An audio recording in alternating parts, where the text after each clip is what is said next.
untuk satu fokus besar. Apa fokus besar ITAF? Apa tujuan utama ITAF sebagai lembaga edukasi? Yaitu adalah untuk membantu anak muda di Indonesia untuk melanjutkan studi ke kampus-kampus Islam ternama di Timur Tengah. Bunda bisa baca, tapi saya akan paparkan dengan bahasa yang lebih mudah. Misalkan, ayah bunda punya anak. Si kakak misalkan. Si kakak pengen kuliah di Saudi. Di Saudi kan banyak tuh ayah bunda. Ada King Saud, ada Islamic University of Madinah, ada Ummul Qura, ada Prince Satom. Atau si Ade pengen kuliah ke Al Azhar Mesir, atau Ade pengen kuliah di Lipia Jakarta yang ada di Buncit, yang ada di Pejaten. Nah, fokus kita adalah bantu impian buah hati ayah bunda ini untuk melanjutkan studinya di kampus-kampus Islam ternama di Timur Tengah. Dan alhamdulillah ayah bunda, ITAF sampai saat ini telah menghasilkan 1.000 alumni yang diterima di 37 kampus Islam ternama di berbagai negara Timur Tengah. Jadi dari 1.000 alumni ITAF itu penyebarannya sudah 37 universitas, ada di Arab Saudi, ada di Mesir, Maroko, Yaman, Sudan, dan lain-lainnya. Nah, ayah bunda sekalian, bisa dilihat data penyebaran alumni ada di 38 ya universitas, di ada di Lipia, ada di Al-Qasimiyah, ada di JUF, dan yang lain-lain. Ayah bunda, dikarenakan melihat antusias daripada ayah bunda terhadap apa yang telah ITAF berikan, ITAF saat ini melahirkan sebuah pendidikan alternatif yaitu bernama ITAF Global Islamic School. Jadi kalau misalkan tadi sebelumnya ITAF itu bimbel aja ya, bimbel persiapan untuk kita ke Timur Tengah. Tetapi sekarang melihat antusiasme yang sangat banyak, juga hasil yang bisa Bunda lihat 38 universitas, lahirlah ITAF Global Islamic School. Apa itu ITAF Global Islamic School? Ini adalah sekolah setingkat SMA yang dirancang khusus sebagai solusi bagi ayah bunda yang pengen anaknya belajar di jalur akademik umum, tapi tetap mendapatkan pendidikan Islam layaknya pesantren berkualitas tinggi. Ayah bunda, di ITAF School ini, ITAF Global Islamic School ini, di sini kita menggabungkan antara pertama kurikulum Islam yang fokus pada persiapan seleksi kampus Timur Tengah, kemudian fokus pada pengajaran tahfiz dan bahasa Arab, fokus juga pada digital dan life skills kekinian, dan tentu saja semua pengajarnya dipilih melalui seleksi ketat agar nanti ayah bunda mendapatkan pendamping, murabi, ustadz, guru terbaik selama masa belajar. Inilah dia salah satu ikhtiar ITAF untuk menyiapkan generasi yang unggul secara ilmu agama, bahasa, dan skill global, tapi tak lupa semuanya berputar pada satu poros, yaitu generasi yang Qurani. Nah, oleh karena itu, malam ini kita akan belajar bagaimana peran komunikasi antara orang tua dan anak. Karena ini kan adalah sebuah fondasi dalam studi ke depan ingin bagaimana. Komunikasi antara ayah bunda dan para buah hati. Dan alhamdulillah saat ini kita sangat beruntung karena ada narasumber yang luar biasa yang akan membersamai kita, yaitu adalah Kak Yogi Kusprayogi, MPSI, psikolog. Beliau adalah psikolog klinis, trainer dan peneliti. Beliau aktif di Instagram di @k_yogi. Oke teman-teman, ayah bunda, mungkin kita akan lihat sedikit biografi daripada Kak Yogi. Sebentar. Saya izin, teman-teman bisa dilihat. Nah, sambil kita melihat sedikit profil dari Kak Yogi, apakah sudah hadir di sini?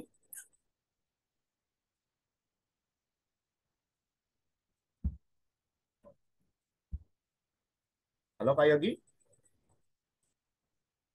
Baik, sambil menunggu Kak Yogi, saya bacakan sedikit. Beliau lahir di Warahmatullahi Banyuwangi. wabarakatuh.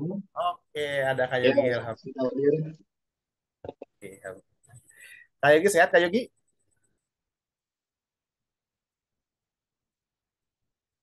Saya, suara saya terdengar? Apakah terdengar? Alhamdulillah sehat. Sehat. Antum Ah, sehat, sehat. Alhamdulillah, Kak Yogi sehat. Saya izin membacakan Alhamdulillah. sedikit ya Silakan daripada Ustaz. ya daripada Kak Yogi ya. Jadi beliau lahir di Banyuwangi, kemudian alhamdulillah sudah berkeluarga dan sekarang berdomisili di Gunung Kidul, Yogyakarta. Kemudian kesibukannya sebagai praktisi psikolog klinis dan trainer sekaligus penulis dan peneliti di Yayasan Anak Muslim Ceria.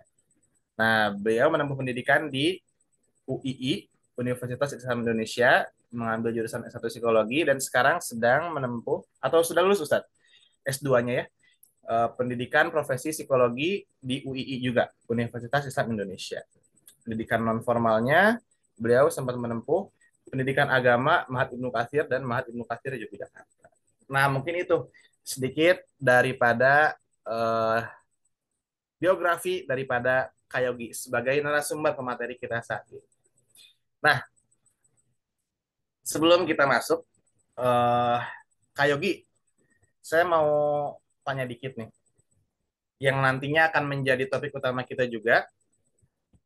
Jadi, Kayogi, kadang-kadang saya juga dulu begitu ya, eh, ada saja bentrokan antara saya sebagai anak pengen kuliah ke sini, ada orang tua yang bilang udah kamu ke sini aja. Tapi ada juga teman saya yang orang tuanya membebasin. Ada teman saya yang ngotot begini-begini. Itu kan masalah komunikasi. Selaras dengan tema kita saat ini membangun komunikasi ortu dan anak dalam perencanaan studi. Jadi tagline-nya adalah ngobrol arah studi saat mimpi anak dan harapan ortu bertemu. Nah, ini adalah topik kita saat ini dan silakan tanpa panjang lebar saya silakan serahkan kepada Kayogi selaku pemateri untuk menyampaikan materi. Terima kasih. Ya, syukur Ustaz. Bismillah. Assalamualaikum warahmatullahi wabarakatuh. Alhamdulillah, salatu wassalam ala Rasulillah. La haula wa la quwata illa billah. Asyhadu an la ilaha illallah wahdahu la syarikalah. Wa asyhadu anna Muhammadan abduhu wa rasuluh. Allahumma salli ala Muhammad wa ala alihi Muhammad amma ba'd. Eh, Afan Ustaz, Ana izin dijadikan co-host Ustaz. Qadarullah belum jadi co-host ini. Baik. Ya, Alhamdulillah, ayah dan bunda yang mudah-mudahan dirahmati Allah Subhanahu wa Ta'ala. Tentunya kita panjatkan rasa syukur kita kepada Allah Subhanahu wa Ta'ala atas semua limpahan nikmat yang telah Allah berikan kepada kita. Dan mudah-mudahan kita termasuk dari hamba-hambanya yang selalu bersyukur. Karena kita tidaklah beralih dari satu waktu menuju waktu yang lain, melainkan kita beralih dari satu nikmat Allah menuju nikmat Allah yang lain. Maka sudah seharusnya kita menjadi hamba-hambanya yang bersyukur. Salawat dan salam semoga Allah limpahkan kepada suri tauladan kita Nabi Muhammad sallallahu alaihi wasallam beserta seluruh keluarga beliau, para sahabat beliau dan juga seluruh pengikut beliau yang senantiasa istiqomah menjalankan sunnah-sunnah beliau hingga hari akhir. Dan mudah-mudahan kita termasuk dari umat beliau yang senantiasa diberikan keistiqomahan dalam beramal saleh. Alhamdulillah malam hari ini senang sekali kita bisa belajar bersama di ruang Zoom yang diselenggarakan oleh ini bisa dibilang ya apa namanya teman-teman kita ya atau para ustadz-ustadz kita juga ya asatidah kita yang masih muda-muda ini Masya Allah semangat-semangat sekali Kak Yogi juga masih muda ya. Terima kasih Ustadz atau asatidah yang lainnya. Terima kasih sudah menyelenggarakan kegiatan di malam hari ini. Semoga Allah balas dengan balasan kebaikan yang banyak. Jazakumullahu khairan. Dan tidak lupa kita ucapkan terima kasih juga kepada para ayah dan bunda sekalian yang sudah hadir meluangkan waktunya untuk belajar bersama di malam hari ini. Semoga Allah berkahi. Barakallahu fikum. Insya Allah pada malam hari ini kita akan eh, diskusi ya, kita akan belajar bersama, ngobrol bersama tentang karir ya, tentang orientasi karir anak-anak kita. Ya tadi disampaikan bahwasanya Ustadz Rafif tadi sampaikan bahwa kadang kita orang tua punya harapan anak-anak itu mau dibawa kemana gitu ya. Kita punya pandangan masa depan anak-anak, namun di sisi yang lain kadang anak-anak juga punya pandangannya sendiri. Dan bagaimana kita menyikapinya? Kita kalau ngobrol sama anak tentang karir itu harusnya bagaimana ya? Baik. Semoga Allah mudahkan diskusi kita di malam hari ini. Allah mudahkan belajar kita di malam hari ini. Allahumma alimna ma yanfa'una wanfa'na bima 'allamtana wazidna ilma. Mohon izin untuk share materinya. Masya Allah tadi sudah dijelaskan tentang apa namanya apa itu itaf ya. Ini mudah-mudahan ayah bunda sekalian, rahimani wa rahimakumullah, anak-anak kita ya tentunya tadi ya bagus tadi ya anak-anaknya banyak yang lulus di berbagai apa namanya ma'had ya atau jamiah ya, di beberapa universitas tadi. Wah masya Allah ya, ini karirnya berarti sudah bagus-bagus ya. Ya dan mari kita diskusi bagi ini ya, keberlangsungan anak-anak kita yang mungkin yang lainnya yang berikutnya. Sebentar ini ternyata PDF-nya agak bermasalah ya. Sebentar ya, coba kita download ulang. Baik. Ayah dan bunda yang mudah-mudahan rahmati Allah Subhanahu wa taala. Tentunya orientasi karir anak-anak kita ini adalah hal yang penting dalam tumbuh kembang anak. Bagaimana tidak? Karena di antara ciri khas anak-anak itu melewati fase tumbuh kembangnya jika mereka sudah mantap, sudah yakin dengan karirnya. Namun yang jadi masalah, dan ini masalahnya umum ayah bunda, betapa banyak anak-anak kita yang bahkan SMA itu nggak ngerti, nggak tahu gitu karirnya mau kemana. Coba deh, nggak usah jauh-jauh. Kita nanya anak kita sendiri aja deh. Coba ayah bunda tanya anak-anaknya di rumah, sudah punya cita-cita belum?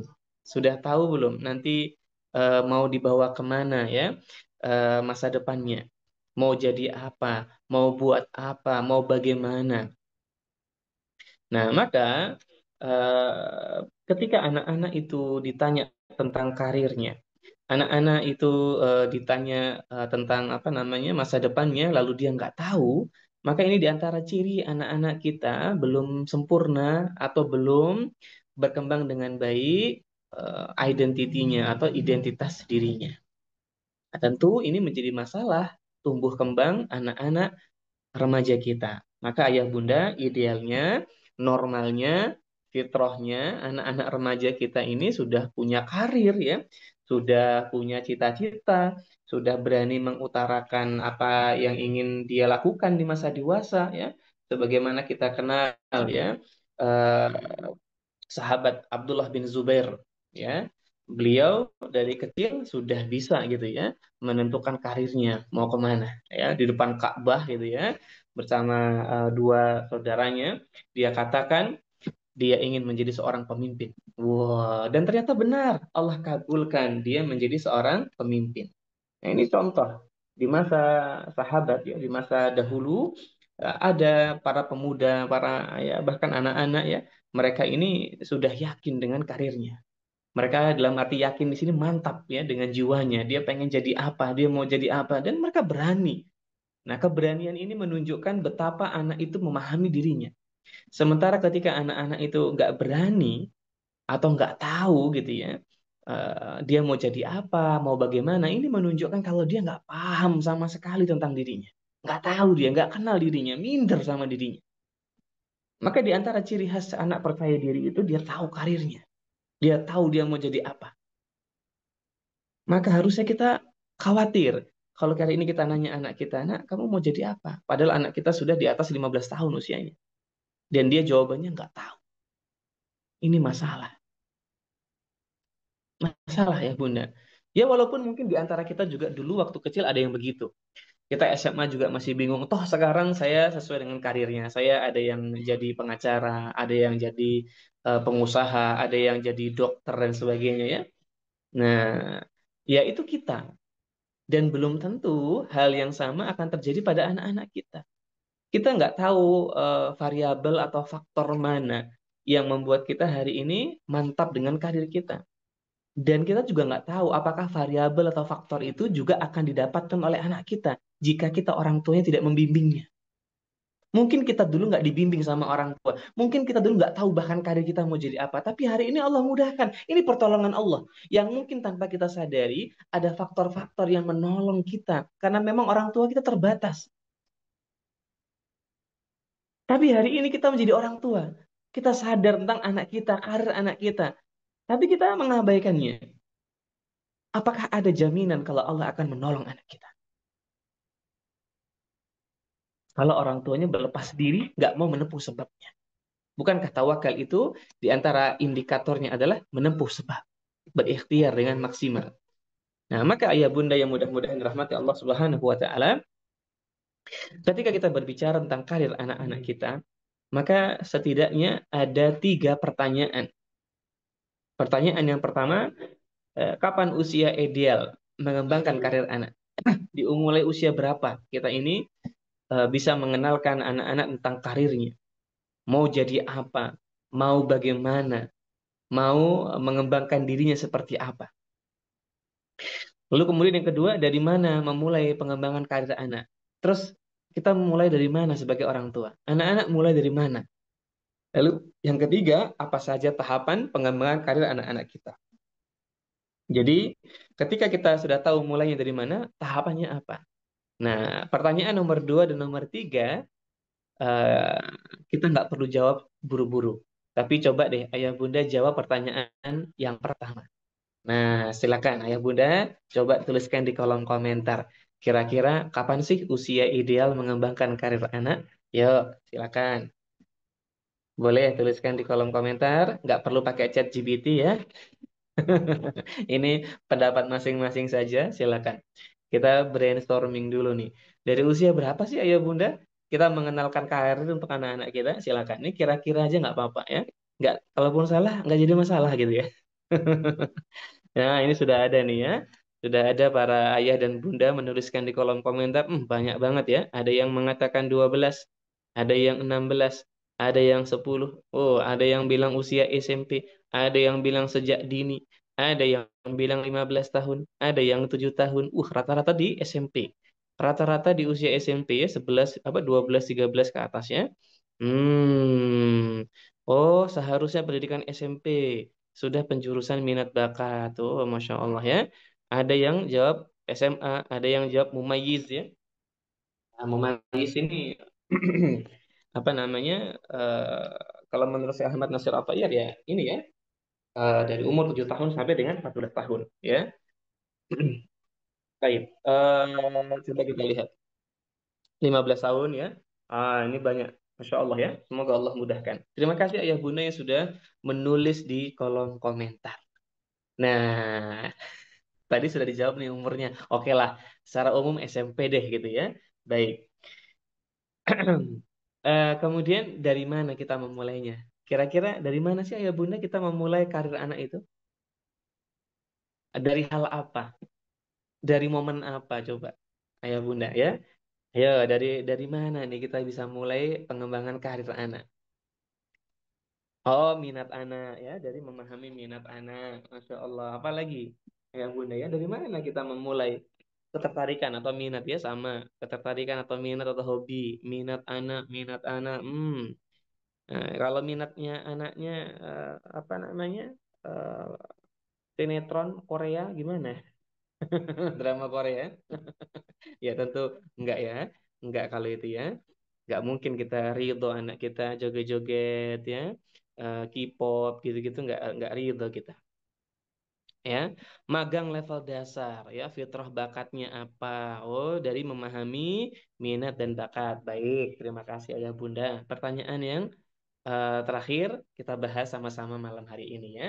Apa saja tahapannya? Baik, ya. Kita akan lihat pembahasan kita.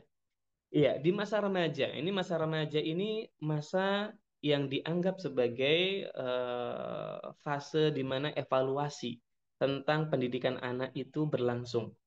Jadi kalau Bapak Ibu mau mengevaluasi tentang pendidikan anak-anaknya, bisa dievaluasi waktu usia remaja. Apakah di usia remaja anak-anak ini memiliki kesadaran diri yang baik, kemandirian, pengendalian emosi yang baik, ya? Nah, maka itu menunjukkan seberapa efektif pengasuhan kita sejauh ini.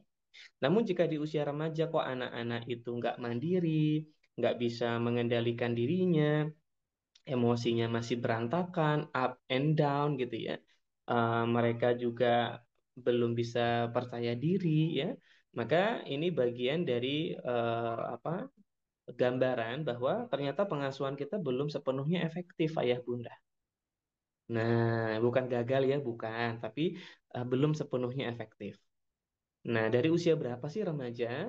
Remaja atau juvenil itu usianya adalah antara 12 sampai dengan 18 tahun. Nah, ini usia remaja standar WHO ya, ya Bunda.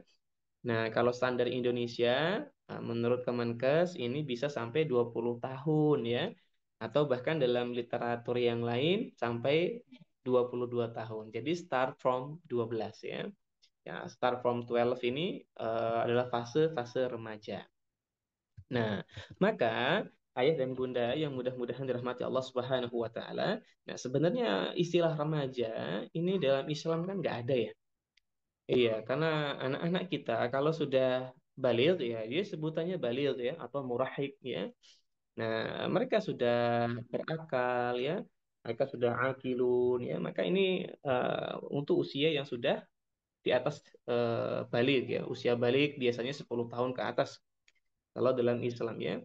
Nah, adapun fase-fase dalam Islam ya ada fase gulam ya, fase mumayyiz ya, kemudian fase murahik ya atau baligh. Nah, baligh ini ya biasanya ada yang 10 tahun, ada yang 12 tahun ya, ini macam-macam.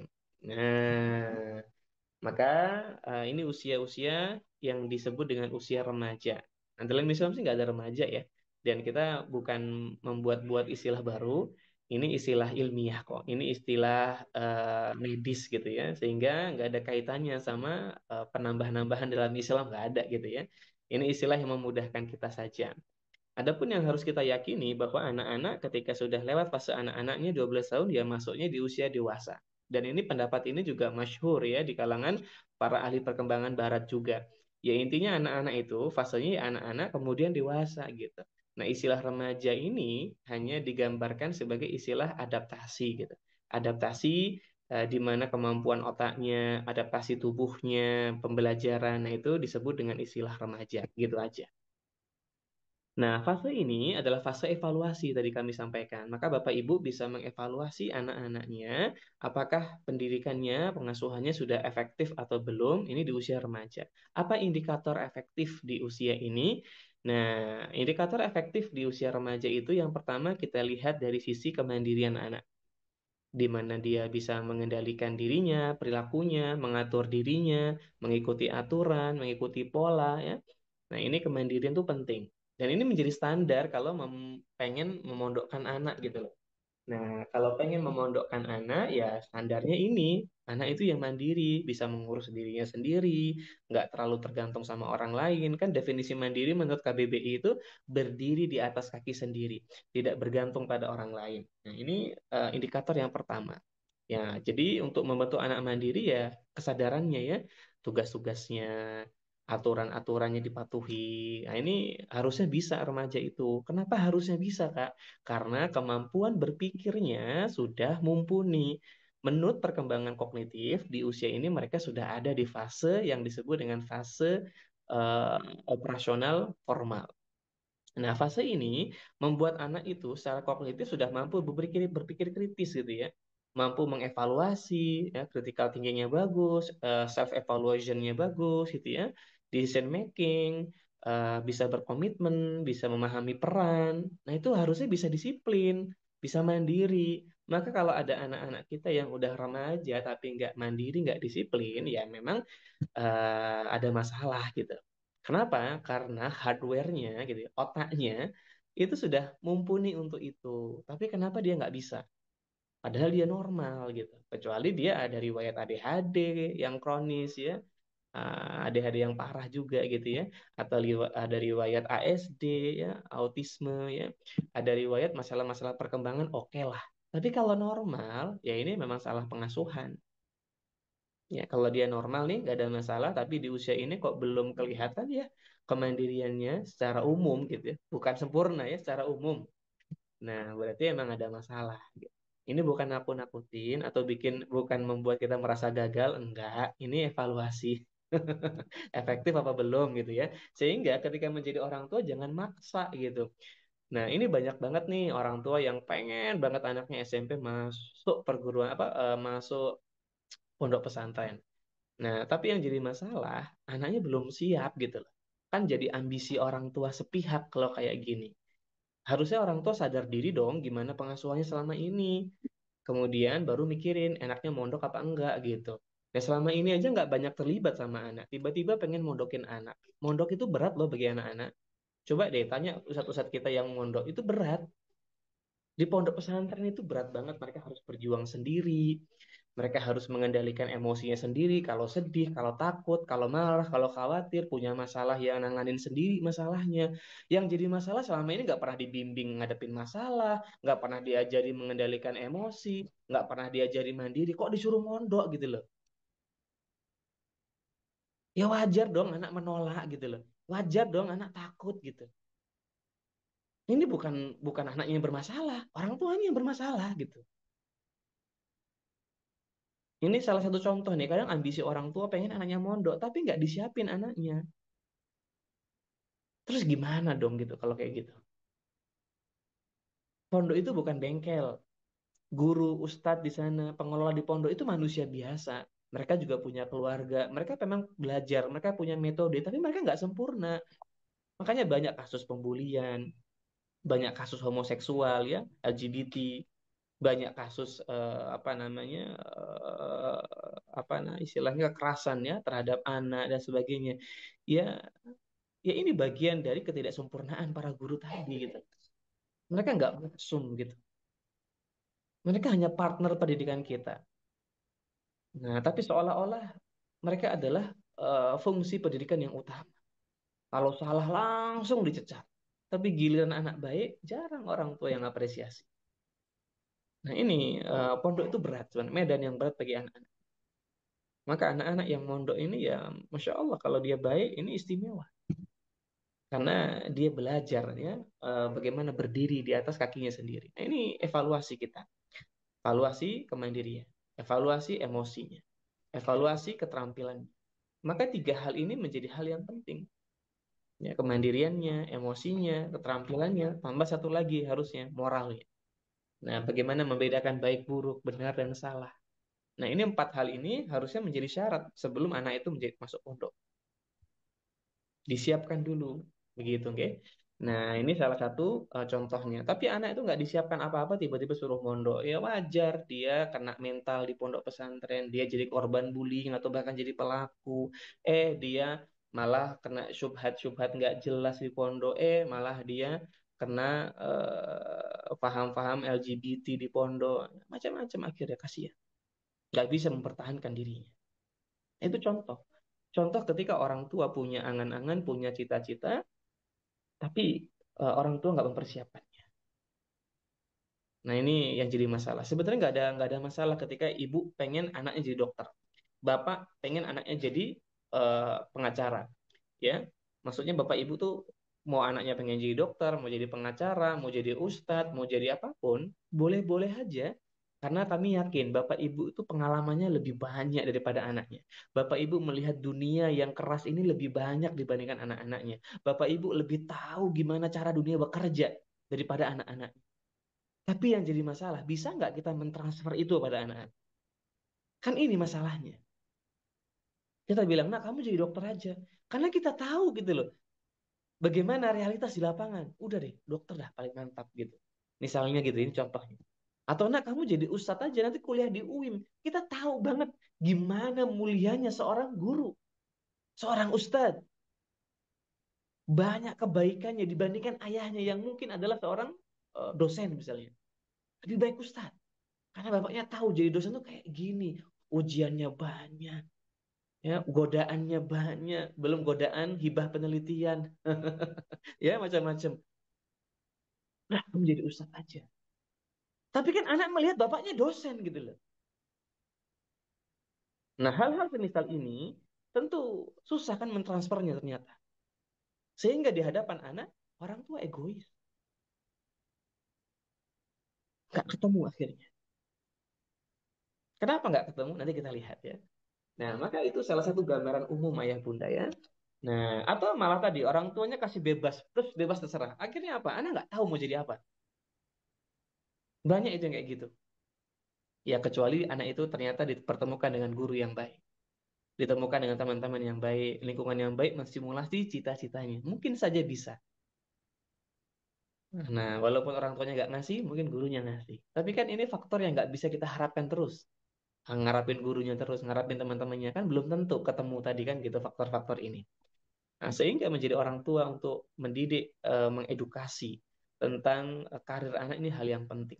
Kalau tadi ditanya, dari umur berapa sih Kak mengedukasi karir anak? Ya, kita akan jawab ya mengedukasi karir anak kalau pakai standarnya negara-negara barat, ya mereka bahkan mengedukasinya sejak anak-anak itu preschool. Bayangkan ya. Ya, di Indonesia ada sih. Kita dulu kan pernah kan pakai karnaval, pakai baju polisi gitu ya. Pakai baju dokter, baju tentara kan pernah juga. Tapi yang jadi masalah kan itu-itu aja gitu ya. Baru-baru ini aja karnaval itu ada yang pakai baju pemancing gitu. Ada yang pakai baju YouTuber baru-baru ini ya. Iya. Baik ya, anak-anaknya Gen Z biasanya gitu ya. Jadi dipakein baju yang anti mainstream. Baik. Nah, ayah dan bunda yang mudah-mudahan dirahmati Allah Subhanahu wa taala. Ini gambaran umum. Remaja itu adalah fase evaluasi diri kita dalam pengasuhan dan ini adalah stage pertama. Kalau kita mau nanya, anak itu identitasnya udah bagus belum? Nanya apa Kak Yogi? Nah, kalau besar kamu mau jadi apa? Itu kelas 1 SMP, Bapak Ibu. Tanya itu. Tanya itu. Sehingga Bapak Ibu ketika mengarahkan anaknya mau sekolah di mana-mana tuh enak. Kalau sesuai dengan apa yang menjadi kemampuan anak-anaknya. Apa yang menjadi minat anak-anaknya. Nah, ini akan lebih mudah. Nah, ini kita lihat. Nah, pentingnya orientasi karir anak. Jadi, orientasi karir anak itu penting banget. Penting banget ya Bunda. Jangan sampai menjadi orang tua yang cuek sama karir anak. Tadi ya, seperti Ustadz sampaikan tadi ya, bahwa ada orang tua yang membebaskan anak itu nggak boleh. Membebaskan anak itu nggak boleh sebenarnya Ustadz. Ini bukan pilihan yang tepat. Ini bukan hal yang baik membebaskan anak itu terserah kamu jadi apa. Jangan, jangan terserah. Ya, ini nggak boleh. Ini bikin bingung anak kalau terserah. Sama kayak apa seperti laki-laki ya, nanya ke istrinya, "Dek mau makan apa?" Terserah. Bingung itu laki-laki. Makan apa iki gitu ya. Nah, jadi anak-anak juga sama, dia bingung kalau terserah. Akhirnya apa? Mereka hanya ikut-ikutan. Mereka hanya menggunakan standar lingkungan. Apa sih yang baik? Oh, teman-temanku pengen mondok semua. Tapi dia tuh sebenarnya ngapain ya mondok? Aku tuh nggak suka jadi ustadz. Aku, aduh, mondok tuh ustadz kan, gitu kan. Dia nggak ngerti kalau mondok itu bisa jadi engineer. Dia nggak ngerti mondok itu juga bisa jadi dokter. Dia nggak ngerti juga mondok itu bisa jadi polisi, tentara. Nggak ngerti gitu. Tapi gara-gara ikut-ikutan teman-teman aja. Yang pada akhirnya ketika dia melihat realitas di pondok, ternyata nggak sesuai dengan kemampuannya, dengan minatnya. Ini yang jadi stres anak di pondok. Kasian, banyak anak stres, nggak sedikit di pondok itu.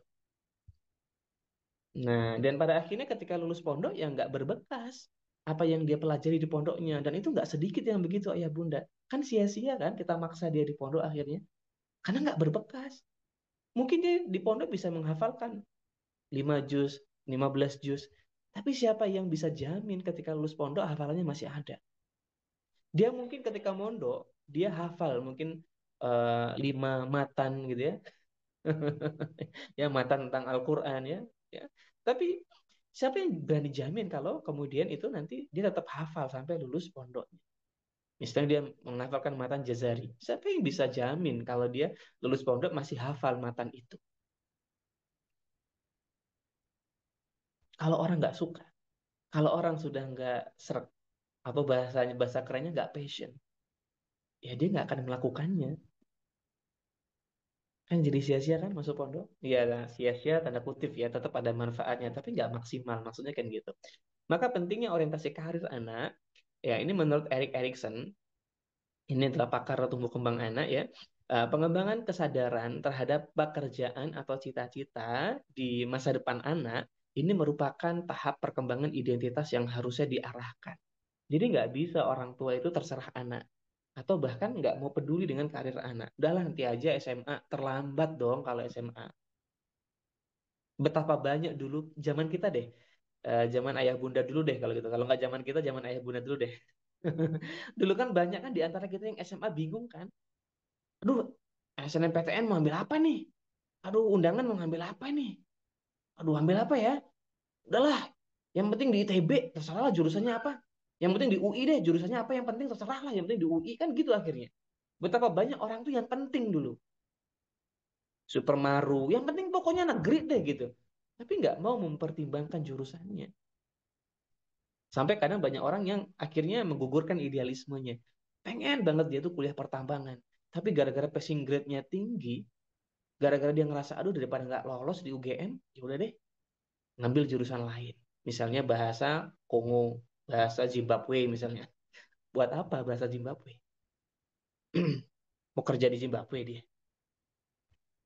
Nah gitu contohnya.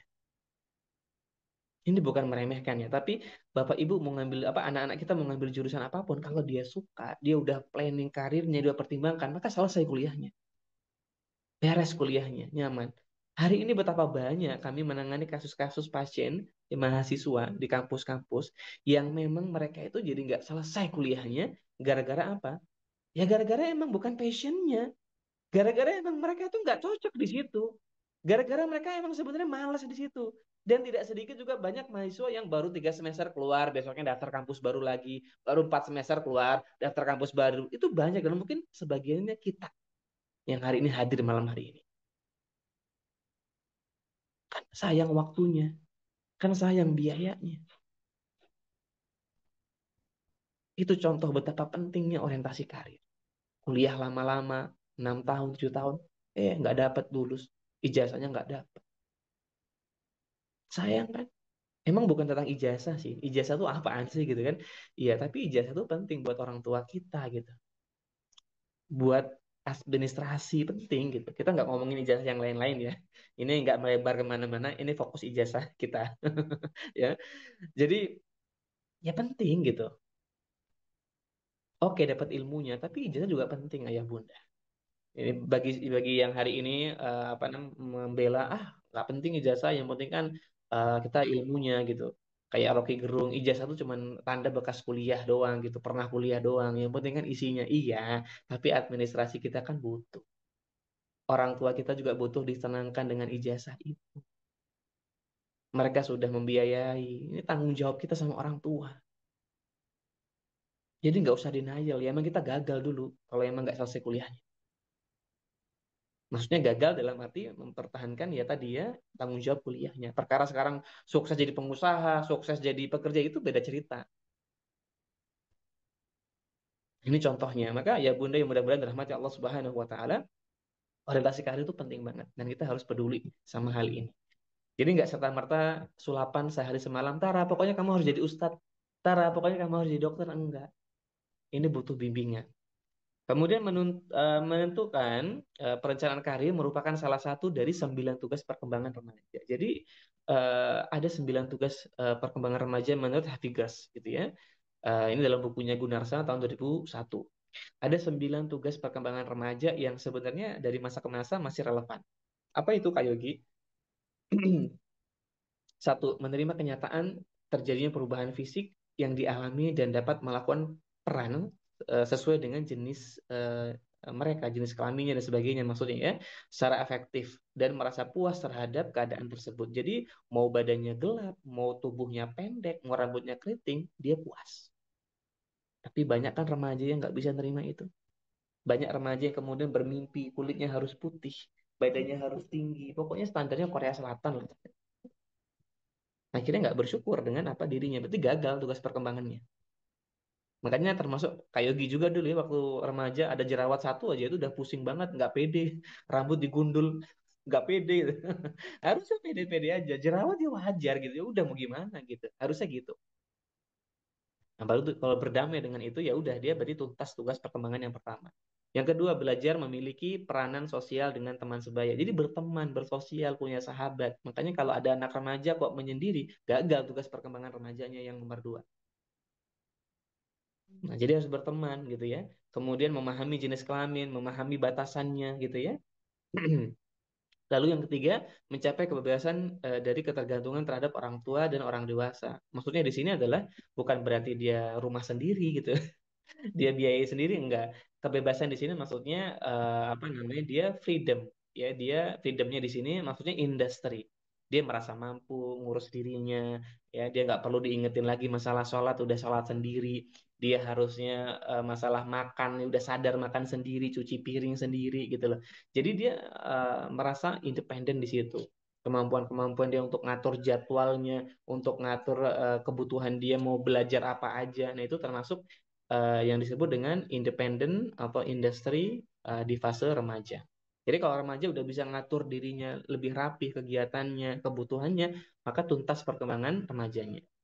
Yang keempat, mengembangkan kecakapan intelektual. Jadi dia belajar banyak wawasan dan konsep-konsep tentang kehidupan bermasyarakat. Bermasyarakat itu harus gimana sih? Menyapa orang, sopan sama orang, ikut gotong royong. Coba deh remaja zaman sekarang.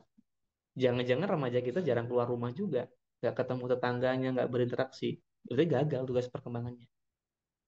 Jadi bukan cuma di sekolah doang, Bapak Ibu, anak-anak kita itu berinteraksi. Ajari mereka berinteraksi di lingkungan, maka kita orang tuanya belajar berinteraksi juga. Dia kenal sama tetangganya, gitu ya.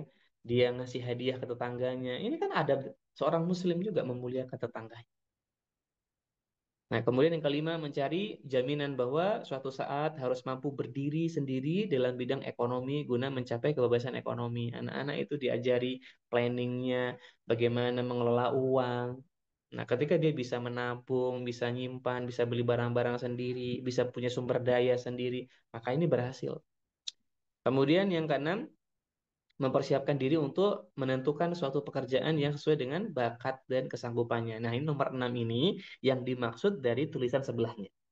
Nah, dia salah satu dari 9 tugas perkembangan remaja karir itu. Nomor 6 ini maksudnya. Jadi ketika remaja sudah, nah kamu mau jadi apa besarnya? Mau jadi polisi. Nah, itu udah tuntas dia tugas perkembangannya.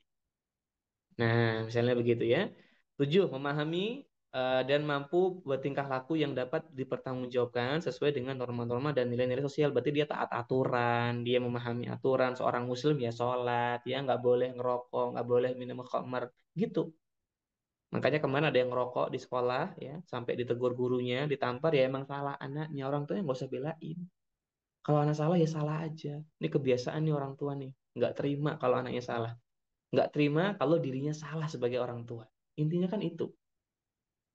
Padahal kalau anak rokok ya udah salah. Kalau gurunya sampai nampar, ya udah salah sih emang nampar. Tapi harusnya orang tua nggak sampai bereaksi berlebihan karena nggak mungkin guru nampar kalau nggak ada sebabnya. Kan nggak perlu bikin rame, nggak perlu bikin gaduh sampai 600 sekian siswa mogok ya. Ya bener sih ajakan apa namanya HRD nggak usah nerima anak-anak dari SMA itu ya karena kocak banget gitu ya. Masa ada teman yang rokok terus dibelain gitu. Udah kebalik. Ya memang hari ini tuh kita udah lihat ayah bunda, moral anak-anak kita udah kebalik semua gara-gara tayangan dari YouTube, dari sosial media dan sebagainya. Kami itu sering bilang, Bapak Ibu hati-hati deh, anak-anaknya itu sering, anak-anak yang sering di sosial media itu, hari ini tuh dipaparkan dengan logika terbalik gitu ya. Pergeseran makna itu sangat terjadi masif di kalangan anak-anak kita. Contohnya orang yang ngingetin orang lain berbuat salah, dianggapnya ikut campur urusan orang. Orang yang benar harusnya menghargai keputusan orang lain, harusnya tidak ikut campur pada urusan orang lain. Bayangkan, padahal seorang muslim harus diperintahkan kita ini amar ma'ruf nahi mungkar. Ya, kita ini diperintahkan untuk mengajak kebaikan, mengerjakan kebaikan, dan mencegah kemungkaran. Kok ada orang yang mencegah kemungkaran dibilang ikut campur urusan orang? Bayangkan. Itu logika terbaliknya anak-anak sekarang. Makanya ada istilah King Suroso mentality. Kalau Bapak Ibu ingat di tahun 2005, 2006 ya, tahun-tahun itulah kayaknya ya, ada serial sinetron Azab di mana pemerannya itu aja, nggak tahu nama aslinya siapa, tapi dikasih nama Suroso, nama-nama label biasa.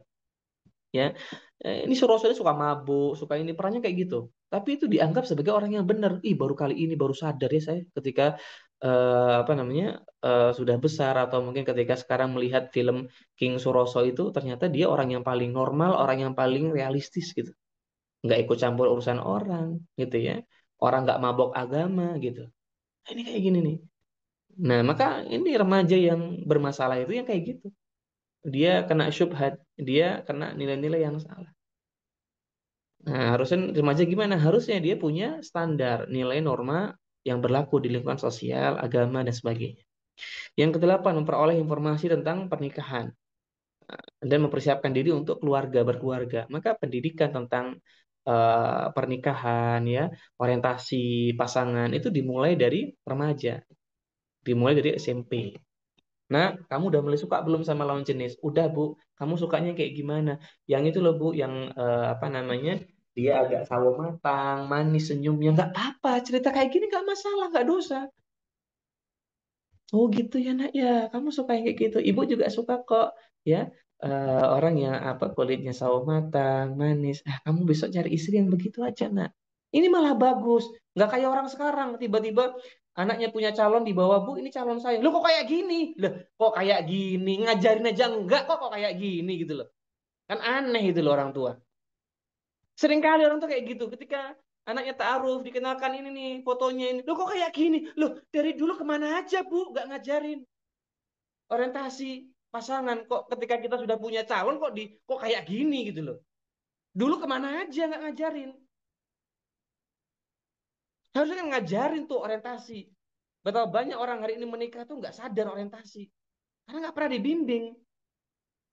Yang ada mereka hanya melihat template platform. Oh, yang cantik tuh kayak gini, yang ganteng kayak gini dari film-film. Tapi nggak pernah diajari sama orang tuanya. Sikapnya, sifatnya, keluarga besarnya gimana. Kan kita udah diajari dalam Islam. Kalau milih pasangan itu gimana agamanya, gimana fisiknya, gimana keluarganya, gimana hartanya, kedudukannya. Loh, kita nggak ajarin ke anak kita. Giliran anak bawa calon, dimarah. Nggak setuju kita. Loh. Ini kan egois banget orang tua ini. Ya harusnya diajarin dong. Bukan ketika anak sudah bawa calon dimarah-marah. Kebiasaan kita. Anaknya calonnya orang Sunda. Jangan sama suku Sunda. Nah, loh, kenapa jangan sama suku Sunda? Jangan sama suku Maluku. Loh, kenapa Maluku? Kan sering kayak gitu. Ini nggak solutif orang tua. Sudah over generalization. Gitu ya. Mengeneralisasi sesuatu. Semua orang Sunda tuh jelek. Semua orang Jawa tuh jelek. Kan kayak gitu kan. Ngomong bobot, bebet, bobot, bibit. Tapi nggak pernah diajari anaknya dari kecil. Harusnya nih, di usia remaja ngajari itu. Makanya ketika anak SMP tuh Bu, ajak dia ngobrol tentang orientasi pasangannya. Nggak masalah, itu memang fasenya. Kadang anak tuh Bu, saya tuh, Bu ada temanku di sekolah yang aku suka. Nggak boleh. Haram nak. Wala taqrabuz zina. Nggak boleh mendekati zina. Loh. Gimana? Bener hadisnya, tapi nggak begitu cara penerapannya.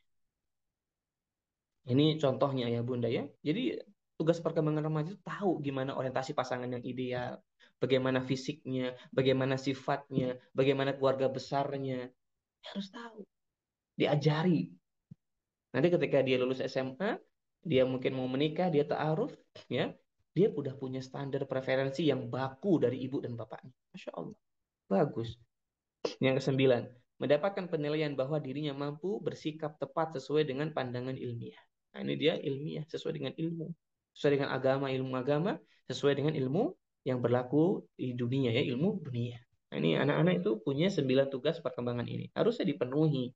Masya Allah ya. Nah, maka selanjutnya, ketika kita mau mengembangkan konsep diri, tugas perkembangan mereka yang keenam tadi, ayah bunda, ini kok banyak titik-titik. Ini ayah bunda ada yang zoom-zoom nih, jangan-jangan ya. Bentar kita hapus dulu titik-titiknya. Nah, baik ya. Ya, kita mulai dari mana Kak Yogi? Kita udah tahu nih, ternyata apa namanya mendidik karir itu dari kecil. Dimulai dari mana nih Kak Yogi ya? Coba kita lihat. Ayah bunda yang mudah-mudahan dirahmati Allah Subhanahu wa taala. Ya, menurut ahli dalam bidang perkembangan, salah satunya Donald Super ya, eh, dia mengatakan bahwa seseorang yang dapat menentukan karirnya karena konsep dirinya sudah matang atau sudah baik. Jadi orang itu atau remaja kita, anak-anak kita, ketika dia sudah mampu menentukan karirnya, itu menunjukkan konsep dirinya sudah matang. Kalau menurut Erikson, identitasnya sudah terbentuk dengan baik. Maka di sini poin pentingnya gimana sih orang tua membangun konsep diri anak. Sehingga konsep dirinya matang, dia mudah menentukan karir. Mulainya dari situ, konsep diri anak. Konsep diri itu gimana? Nanti kita bahas.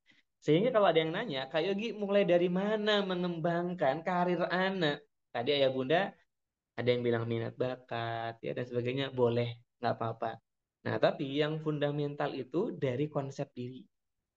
Membangun harga dirinya, membangun percaya dirinya. Sehingga kalau ini sudah terbentuk dengan baik, dia punya gambaran tentang masa depannya yang baik. Dia pede memandang dunia. Nggak takut memandang dunia. Karena dia kenal dirinya, dia tahu dirinya, mau jadi apa aja, ayo. Sehingga sekalipun Bapak Ibu bilang, nak, jadi ustadz ya, ayo dia. Karena konsep diri udah matang, siap dia mau jadi apa aja. Nanti tinggal disesuaikan dengan kemampuan-kemampuan, minat-minat anak, bakat-bakat anak. Sehingga semakin baik ya konsep diri anak, maka orientasi karirnya semakin baik. Itu yang pertama. Yang kedua, mungkin ada pertanyaan muncul. Terus gimana mengembangkan konsep diri anak, Kak Yogi? Mengembangkan konsep diri anak berarti menyelesaikan tugas-tugas perkembangan anak. Nah, jadi dinamikanya adalah mengembangkan tugas perkembangan anak, terbentuk konsep diri, terbentuk orientasi karir. Itu tahapannya, tahapan majunya ya. Kalau tadi kan tahapan mundurnya ya. Karir dari mana? Dari konsep diri. Konsep diri dari mana? Dari tugas perkembangan. Sehingga kalau ditanya, dari manakah memulai karir anak atau pengembangan orientasi karir anak? Dimulai dari menuntaskan tugas-tugas perkembangan mereka.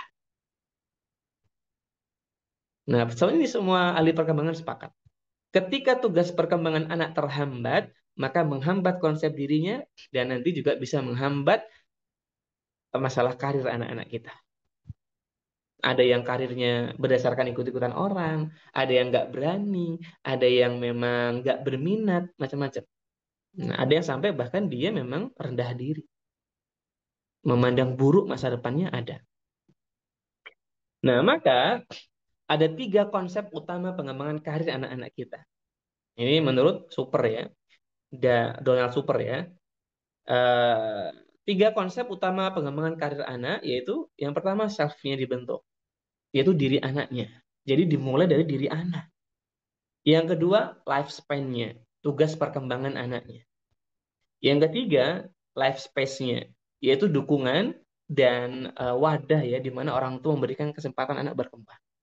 Ini 3 hal mengembangkan konsep diri anak. Sehingga komunikasi ayah bunda, mau ayah bundanya misalnya pengen jadi pengacara, jadi bu anak-anaknya insya Allah. Maksudnya dia minat gitu loh. Ketika 3 hal ini dibangun bersama. Jadi ketika orang tua punya orientasi, itu nggak salah, boleh-boleh saja. Bapaknya nih misalnya gagal dulu di tentara, anaknya pengen tentara, nggak apa-apa, boleh. Tapi masalahnya anaknya disiapkan nggak? Ibunya nih pengen banget jadi dokter, dulu nggak kesampaian. Pengen anaknya jadi dokter, boleh kok. Ambisi orang tua boleh-boleh aja. Yang jadi masalah kalau ambisinya buta gitu loh. nggak mau usaha, tapi pengennya anaknya kayak gitu gitu. Kan susah kayak gini. Maka nggak apa-apa. Sekalipun ini kan, sekalipun orang tuanya ambisi nggak apa-apa. Apalagi yang orang tuanya memahami anak. Itu lebih baik gitu ya, Masya Allah. Nah, maka mulainya dari sini. Biar nggak sering crash tuh masalah karir anak. Nah, yang pertama dibentuk dulu self anak ya. Diri anak itu seperti apa sih gitu. Nah, konsep diri anak yang paling dasar ya sebelum membangun apa memenuhi tugas perkembangannya, yaitu bagaimana anak itu dibentuk rasa amannya, rasa cintanya, bagaimana mahabbah itu ya, itu terbentuk dalam diri anak-anak kita. Mereka itu mencintai dirinya, mencintai lingkungannya. Ini faktor yang penting. Karena di antara konsep kesehatan mental, seseorang itu punya mental yang tangguh, hardiness, punya resilience yang bagus, daya lenting yang bagus, ketahanan yang bagus. Mereka itu mencintai dirinya, menghargai dirinya. Dalam Islam, dia mensyukuri apa nikmat yang sudah ada pada dirinya. Orang itu kalau bersyukur terhadap nikmat-nikmat yang ada pada dirinya, selesai. Yang jadi masalah kan orang nggak pernah bersyukur kan, merasa kurang, nggak melihat kebaikan, merasa insecure. Nah, itu bahasa umumnya ya bersyukur. Tapi kita lihat bahasa khususnya, dia mencintai dirinya, dia merasa baik dirinya. Dan anak-anak itu bisa mencintai dirinya, menganggap dirinya penting, berharga, itu respon orang tuanya seperti apa. Jika orang tuanya itu selama ini responsif, nah ini indikator yang pertama, responsif. Merespon anak, orang tua itu mau bermain sama anak, orang tua mau terlibat dalam kegiatan anak, orang tua nyaman ketika bersama anak, ngobrol sama anak, ya, terlibat, maka ini adalah faktor penting dalam pembentukan yang namanya rasa aman anak. Sehingga anak itu merasa aman sama dirinya. Dan inilah yang nanti menumbuhkan harga dirinya, menumbuhkan cintanya, menumbuhkan keberanian menghadapi dunia ini. Tapi kalau anak-anak itu jarang sama orang tua, lebih banyak dimarah, lebih banyak dihardik, maka konsep diri anak yang paling dasar ini bisa rusak. Sehingga membentuk karir anak, biar anak itu tough, biar anak hardiness-nya, daya juangnya, ketahanannya bagus, resilience-nya bagus, ya dibangun dulu perasaan berharga dirinya.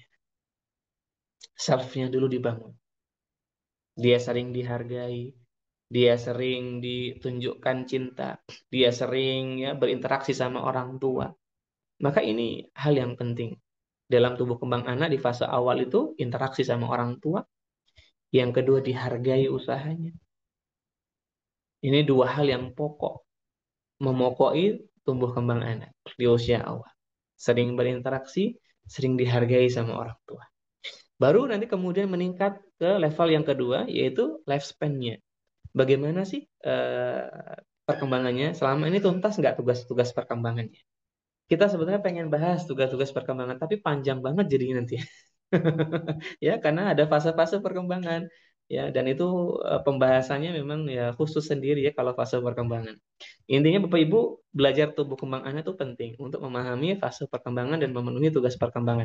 Kita ambil contoh salah satunya tugas perkembangan anak usia 6 sampai dengan 12 tahun. Salah satunya adalah anak-anak itu dia sudah punya keterampilan-keterampilan yang mulai berkembang, baik dari keterampilan dasar kebutuhan dia, beresin kamar, nyuci baju, sampai kemudian keterampilan yang sifatnya profesional ya.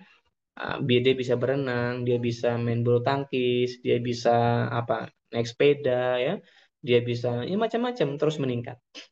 Nah itu salah satu tugas perkembangan. Makanya kita suka meremehkan. Ah, ngapain anak-anak suruh nyuci? Ngapain anak-anak nyapu? Ngapain anak-anak itu beresin kamar? Ada pembantu, saya bisa bayar pembantu. Mohon maaf. Itu tugas perkembangan anak. Tugas perkembangan anak, Pak. Sayang sekali anaknya nggak bisa nyuci di usia 8 tahun, 9 tahun. Sayang banget. Itu tugas perkembangan dia yang harusnya dipenuhi. Ya, ini salah satu contohnya. Maka ayah bunda yang mudah-mudahan dirahmati Allah Subhanahu wa taala, Ya ternyata banyak hal yang masih belum kita tahu ya ternyata ya. Ternyata nyuci itu tugas perkembangan. Makanya orang tua zaman dulu tanpa mereka sadari, ternyata masya Allah ya. Mereka ngajari anaknya nyuci, ngajari anaknya bersih-bersih rumah. Walaupun kita merenggut melakukannya, tapi dengan izin Allah ya, orang tua kita punya kesadaran itu. Sehingga akhirnya kita walaupun merenggut melakukannya, ternyata itu membentuk kita untuk tuntas tugas perkembangannya. Jadilah kita hari ini, masya Allah. Tapi kita yang hari ini menganggap Allah kasihan anak itu disuruh nyapu, kasihan dia suruh nyuci, ya, kasihan dia nanti disuruh bersih bersih, disuruh nyuci piring, nanti malah nggak fokus belajar, biar dia fokus belajar. Mohon maaf, belajar tuh bukan lihat buku, nulis di buku aja, bukan. Belajar tuh banyak caranya. Kalau kita masih berpikir bahwa belajar itu dia buka kitab, dia buka buku, dia baca, dia tulis, mohon maaf, ya kita ketinggalan jauh kalau gitu. Makanya kayak gini agak kasihan gitu. Pondok-pondok sekarang di kota-kota itu ada laundrynya. Padahal tugas perkembangan anak. Ya pondok membuat ada laundry ya gara-gara juga permintaan konsumen. Karena pondok sebenarnya pengennya anak-anak mandiri, tapi ketika melihat, aduh anak-anak sekarang susah, nggak punya keterampilan, ya mereka nyuci nggak bisa, malah justru malah stres, malah ini akhirnya pondok solusinya ya udah deh adain laundry. Ya dari kita kita juga orang tua aslinya. Loh kenapa pondok nggak maksa aja lah? Pondok itu tugasnya mendidik agama anak, Bapak Ibu. Jadi kalau ada sampai yang menghambat pendidikan agamanya, ya ini jadi masalah gitu. Ya, harusnya kita yang ngajari di rumah. Ini Masya Allah ya. Sehingga ini salah satu tugas perkembangan anak. Dan masih banyak tugas-tugas yang lain. Baru kemudian yang ketiga, life space. Kita kasih dia untuk sarana. Bunda aku main bola. Ayo main bola. Hayo ikut kepala sepak bola. Bunda, aku mau berenang. Hayo cari tempat berenang. Nah, kalau kalau apa ada fasilitas, kita punya rezeki, kerjakan. Tapi kalau memang kita belum ada rezekinya, ya sudah kita cari kegiatan yang lain yang juga membuat anak itu berkembang. Ya udah yuk, kita gimana yuk ke di sana tuh ada sumber air tuh gratis kita berenang di sana. Yuk kita berenang di sana aja. Misalnya gitu. Boleh. Kayak gitu juga waktu kecil berenangnya di sungai. Ya, Masya Allah, barakallahu fikum ya. Kita lanjutkan. Nah, maka ini tiga hal ya Bunda yang menjadi syarat kita. Lanjut, karena sudah larut malam, kita skip ya masalah konsep diri ini. Ya, intinya konsep diri itu sebenarnya ringan kok. Konsep diri itu yang penting anak itu dia dekat sama orang tuanya terlibat, itu paling penting tuh. Di rumah orang tuanya apa membersamai anak, ya bapak ibunya perhatian, itu konsep diri yang paling dasar. Kasih sayang itu konsep ini paling dasar udah. Insya Allah ya nggak perlu kayak gini, maksudnya nggak perlu diperdalam bab itu ayah bunda mungkin sudah memahaminya. Kemudian konsep diri berikutnya adalah tugas perkembangan anak terpenuhi. Nah baru yang ketiga experience ya, dia belajar mencoba, ada space, dia diberi kesempatan. Betapa banyak orang tua yang kadang ketika anaknya memunculkan ide, minat, bunda aku mau latihan ini dong taekwondo. Alah jangan nak, patah nanti kakinya. Nah, ya. Ya, anak nggak punya life space. Bunda, kalau gitu aku mau belajar ini deh, apa namanya, coding. Alah, nanti paling kamu 2 bulan, baru sebulan udah berhenti. Nggak usah. Udah di underestimate. Ya. Bunda, aku mau latihan mana? Alah, mahal, latihan panah. Kamu gampang bosanan, udah nggak usah. Nah. Kenapa kita nggak berikan kesempatan? Dan kita buat aturan yang benar-benar keras gitu ya.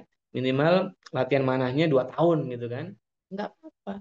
Boleh ini. Kita pressure dia dengan aturan yang sudah disepakati di awal nggak apa-apa. Gitu ayah bunda. Jadi kasih dia space. Sehingga ini akan membuat anak berkembang. Lalu dari mana nih Kak kita memahami anak? Nah, fase berikutnya memahami anak. Memahami anak, Bapak Ibu, ada panduannya kok, tenang aja. Ada 9 panduan kalau ingin memahami eh, kecenderungan anak. Nah, ada 9 ini. Kita nggak bisa memperdalam karena keterbatasan waktu ya. Yang pertama, kecerdasan logik. Anak tuh logik atau matematik gitu ya. Jadi ini bisa dua, bisa logika aja atau dengan matematika. Ya, jadi logika matematika ini kadang ada anak yang logikanya bagus tapi nggak suka angka. Ada, tapi ada yang dua-duanya suka. Nah, jadi anak itu suka berlogika. Cirinya apa? Anak itu banyak nanya, anak tuh banyak bisa menjelaskan, ya, dia cepat memahami konsep, itu logikanya bagus. Meskipun mungkin dia nggak suka matematika. Nah, yang bagus ya paket lengkap ya, dia logikanya bagus, suka angka. Nah, ini Masya Allah. Kemudian yang kedua linguistik. Anaknya suka bahasa, suka ngomong, suka bicara. Ini Masya Allah. Tinggal kita teruskan. Nah, ini kalau masalah minat, ini ada 9 minat anak. Nah, minat dan bakat anak itu ada 9 ini kalau menurut teorinya Howard Gardner.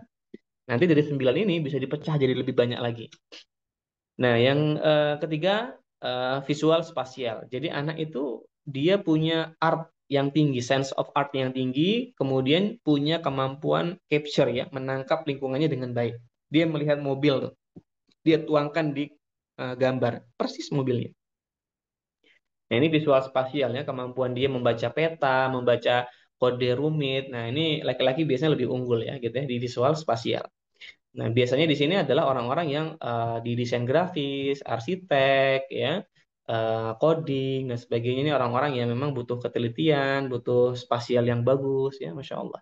Yang keempat, kinestetik. Kinestetik ini anaknya banyak gerak, ya. Nanti bisa diarahkan ke olahraga, kegiatan fisik, kreativitas, dan sebagainya. Lalu yang kelima, interpersonal. Anaknya tuh pandai sekali bersosial. Dia punya banyak teman, memahami teman, ya, disukai teman. Ini interpersonal, ya. Orangnya peduli sama lingkungan, suka nolong di lingkungan, itu interpersonal. Yang keenam ada intrapersonal, di mana orang itu mampu mengendalikan dirinya ketika marah, nggak merusak lingkungan, dia bisa menahan dirinya, mudah berbagi, mudah memaafkan, ya. Dia kemudian bisa mengatur waktu dia sendiri, ya, mengatur perencanaan, mandiri. Nah, itu intrapersonal. Nah, kemudian yang ketujuh, naturalistik. Dia suka dengan alam. Ya, nanti diarahnya ke biologi gitu ya, zoologi, ya, dan sebagainya ya. Nah, ya, atau mungkin dia di bidang apa namanya, geologi juga bisa, di bidang kehutanan bisa. Ini kalau naturalistik ya. Nah, dia memang suka dengan alam, eksplorasi gitu ya. Nah, baik hewan maupun tumbuhan, ya, bumi dan sebagainya. Kemudian yang kedelapan eksistensial. Nah, ini diarahkan jadi ustadz, ya, jadi pemuka agama, itu eksistensial. Nah, minatnya yang tinggi terhadap pembelajaran agama, ilmu agama. Nah, yang terakhir musikal, meskipun namanya musikal ya kita mungkin yang memahami kalau Kak Yogi sampaikan saja sesuai dengan pemahaman Kak Yogi ya. Ya kalau musikal secara umum mungkin dia betul dia dengan musik-musik itu ya mungkin dengan biola dan sebagainya. Tapi kalau sesuai pemahaman Kak Yogi yang Kak Yogi yakini musikal di sini adalah berkaitan dengan kemampuan anak menguasai ritme dan nada. Nah, jadi anak itu mudah untuk mengeluarkan ya atau menunjukkan kombinasi yang baik dengan pemahaman dia menggunakan nada. Contohnya orang yang baca Quran dengan ritme nada yang bagus. Kita kan sadar ya, kita ini baca Qurannya mungkin lancar sih, tajwidnya benar, tapi kok bacaannya kurang enak gitu ya. Ada orang yang enak didengarnya. Ya, kita sering dengar ya kori kita ya. Ada Misyari, bagus sekali. Ada Syekh Sudais ya dan para ulama kita yang lainnya. Nah, ini menunjukkan kecerdasan di bidang nadanya, Masya Allah. Nah, itu dia 9 jenis kecerdasan manusia yang bisa dikembangkan oleh kita orang tua. Jadi kalau kita bingung panduannya apa nih Kak setelah membentuk konsep diri? Panduannya setelah konsep diri anak, tugas perkembangan anak, ini 9 ini. Anak kita di mana aja nih? 9-9-nya punya kok. Tapi nanti kita cari mana yang menonjolnya. Insya Allah. Nah, kemudian tahapannya apa aja nih, Kak?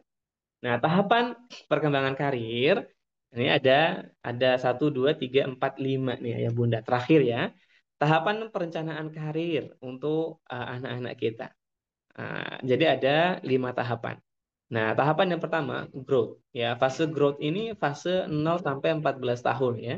Nah, jadi kalau ada yang bilang dari usia berapa sih mensimulasi karir anak? Bahkan dari nol. Ya, maksudnya adalah membentuk konsep dirinya gitu ya. Nah, di fase ini tugas kita sebagai orang tua itu ngajak anak eksplorasi fisiknya. Jadi anak kita yang sudah 2 tahun ke atas sudah bisa eksplorasi fisik. Kita ajari mereka lari, manjat, lompat-lompat. Kalau anak zaman dulu ada lompat tali, ya macam-macam lah permainan zaman dulu ya. Itu eksplorasi fisik dan itu membantu sekali untuk perkembangan karir anak-anak kita. Kemudian eksplorasi lingkungan ya, mereka banyak mengenal lingkungannya, nggak cuma di rumah dan sekolah aja. Dia pernah ke sawah loh, dia pernah ke pantai, dan itu intensitasnya nggak cuma sekali, intensitasnya beberapa kali rutin bahkan. Ya ke sawah rutin, ya ke sungai rutin. Ya. Nah, ini penting untuk mengembangkan minat-minat dan karir anak. Nah, menurut penelitian, anak yang cuma di rumah aja apalagi setelah pandemi itu minat karirnya sangat rendah. Nah, tapi anak-anak yang sering eksplorasi tinggi, ini minat karirnya tinggi. Apalagi setelah ada edukasi bahwa pekerjaan tuh nggak cuma polisi loh, ada lagi yang lain misalnya. Wah, ini semakin membuka wawasan dia. Lalu keterampilan anak, mengembangkan keterampilannya. Nah, tadi mulai dari keterampilan domestik di rumah sampai dengan keterampilan yang sifatnya tadi ya profesional atau khusus. Lalu mengembangkan minat anak. Anaknya suka apa aja nih dari semua hasil eksplorasi, keterampilan yang dimiliki, dia paling suka yang mana gitu. Nah, sebutkan ada beberapa yang disuka nggak apa-apa, nggak harus satu. Bisa tiga, bisa empat gitu ya. Nah, kemudian dia experience. Mungkin saja anak itu pengen main bola, tapi kita tahu dia nggak bakal bertahan lama. Nggak apa-apa, Bunda. Dia bertahan sebulan, apa maaf setahun, 2 tahun, oke itu. Yang penting dia punya experience. Syukur-syukur punya skill. Kemudian identifikasi figur, mengembangkan figur panutan. Jadi di usia ini juga harusnya dia punya figur panutan. Maka penting menjadi ibu dan ayah yang memberikan teladan. Sehingga anak itu bisa mengidolakan ayahnya atau ibunya. Meskipun nanti itu cita-citanya beda. Seenggaknya dia mengidolakan dulu ayahnya. Maka kalau dia idolakan ayahnya ngomong apa aja, dia lebih mudah mendengarkan. Begitupun ketika anak-anak diajari untuk mengidolakan gurunya atau orang-orang soleh yang lainnya. Nah, jadi harus diajari dia punya idola. Ini di usia ini. Ini untuk fasenya. Jadi kalau Bapak Ibu bertanya tahapannya apa? Tahapannya eksplorasi fisiknya, eksplorasi lingkungannya, mengembangkan keterampilan anak. Ini general aja, umum aja keterampilannya dikembangkan. Lalu mencari minatnya di mana, sampai kemudian memaparkan figur-figur termasuk kita orang tuanya untuk jadi figur panutan atau idolanya.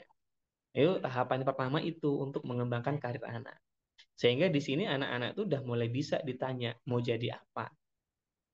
Yang kedua, eksplorasi. Nah, eksplorasi ini di usia 15 sampai 24 tahun ayah bunda terbagi jadi 3 waktu ya. Nanti kita bahas. Yang pertama menentukan dan menjelajahi berbagai alternatif karir. Jadi anak-anak di usia ini boleh kok ayah bunda. Jadi kalau anak bilang bunda aku mau jadi pemain bola, nggak apa-apa. Jangan dilarang. Kebanyakan orang tua, aduh jadi pemain bola mau jadi apa kamu nak? Nah, pemain bola tuh susah hidupnya nanti. Ibu nggak tahu. Ada namanya Cristiano Ronaldo. Itu orang kaya sekali sekarang tuh. Pemain bola itu. Ya, kok susah gimana gitu ya? Nggak susah. Makanya jangan bilang susah. Kalau susah nanti anak akan membantah. Oh, ada Ronaldo, ada Messi, orang-orang main bola kayak kaya sekarang Bu. Gitu ya. Di Indonesia ada Rizky Ridho, gitu ya. Kita mau bantah apa kalau gitu? Tapi kan nggak semua anak, nah, nggak semua anak gitu ya. Ya aku mau jadi yang sukses ya, anak gitu. Nanti jadi debat. Maka ya sudah, anak kamu jadi pemain bola, ya sudah sekarang kamu harus rutin. Coba pemain bola itu, Ronaldo misalnya, itu bangun jam berapa itu untuk latihan? Kamu bisa nggak? Siap nggak latihan? Nah, latihan yang rutin ya. Coba di drill anak itu 6 bulan, sanggup nggak mengikuti ritme menjadi pemain bola? Nanti anak itu ketika dia merasakan punya experience, aduh, ternyata capek ya bun, kayak nggak cocok aku jadi pemain bola. Lah terus mau jadi apa? Mau jadi pebulu tangkis kayak Taufik Hidayat? Ayo, bulu tangkis. Coba dia bisa nggak ngikutin ritmenya. Ini masa eksplorasi nggak masalah. Bapak Ibu jangan merasa, aduh terlambat ini nanti dia main-main terlalu banyak main-main. Enggak, ini masa masa eksplorasi ini di masa ini ya.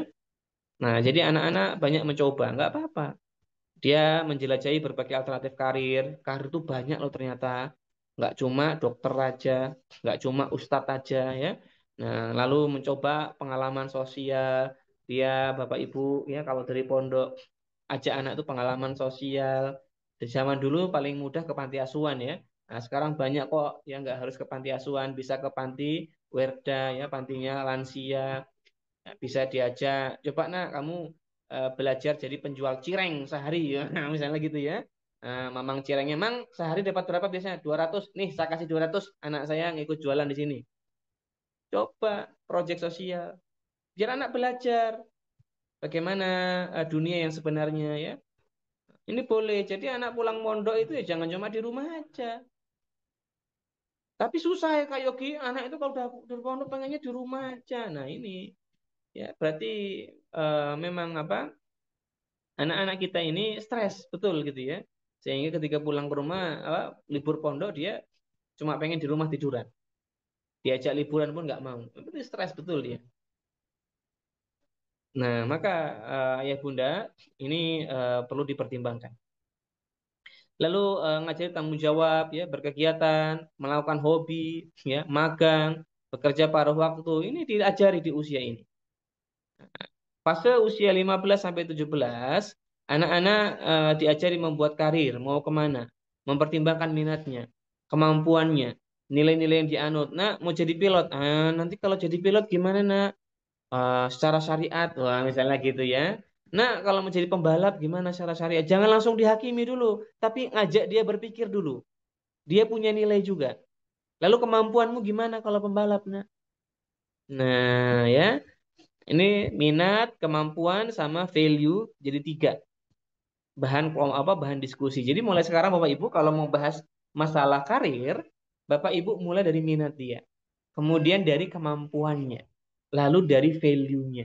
Ini tiga hal yang wajib yang kita kalau mau diskusikan karir, kita ajukan tiga hal ini, bukan judging, tapi ngajak diskusi. Nah, kebanyakan kita nggak sabar judging. Alah, nggak soleh itu pembalap. Alah, nggak soleh pemain bola. Kita nggak mau sabar ini. Nah, di usia 18 sampai 21 ini pengambilan keputusan.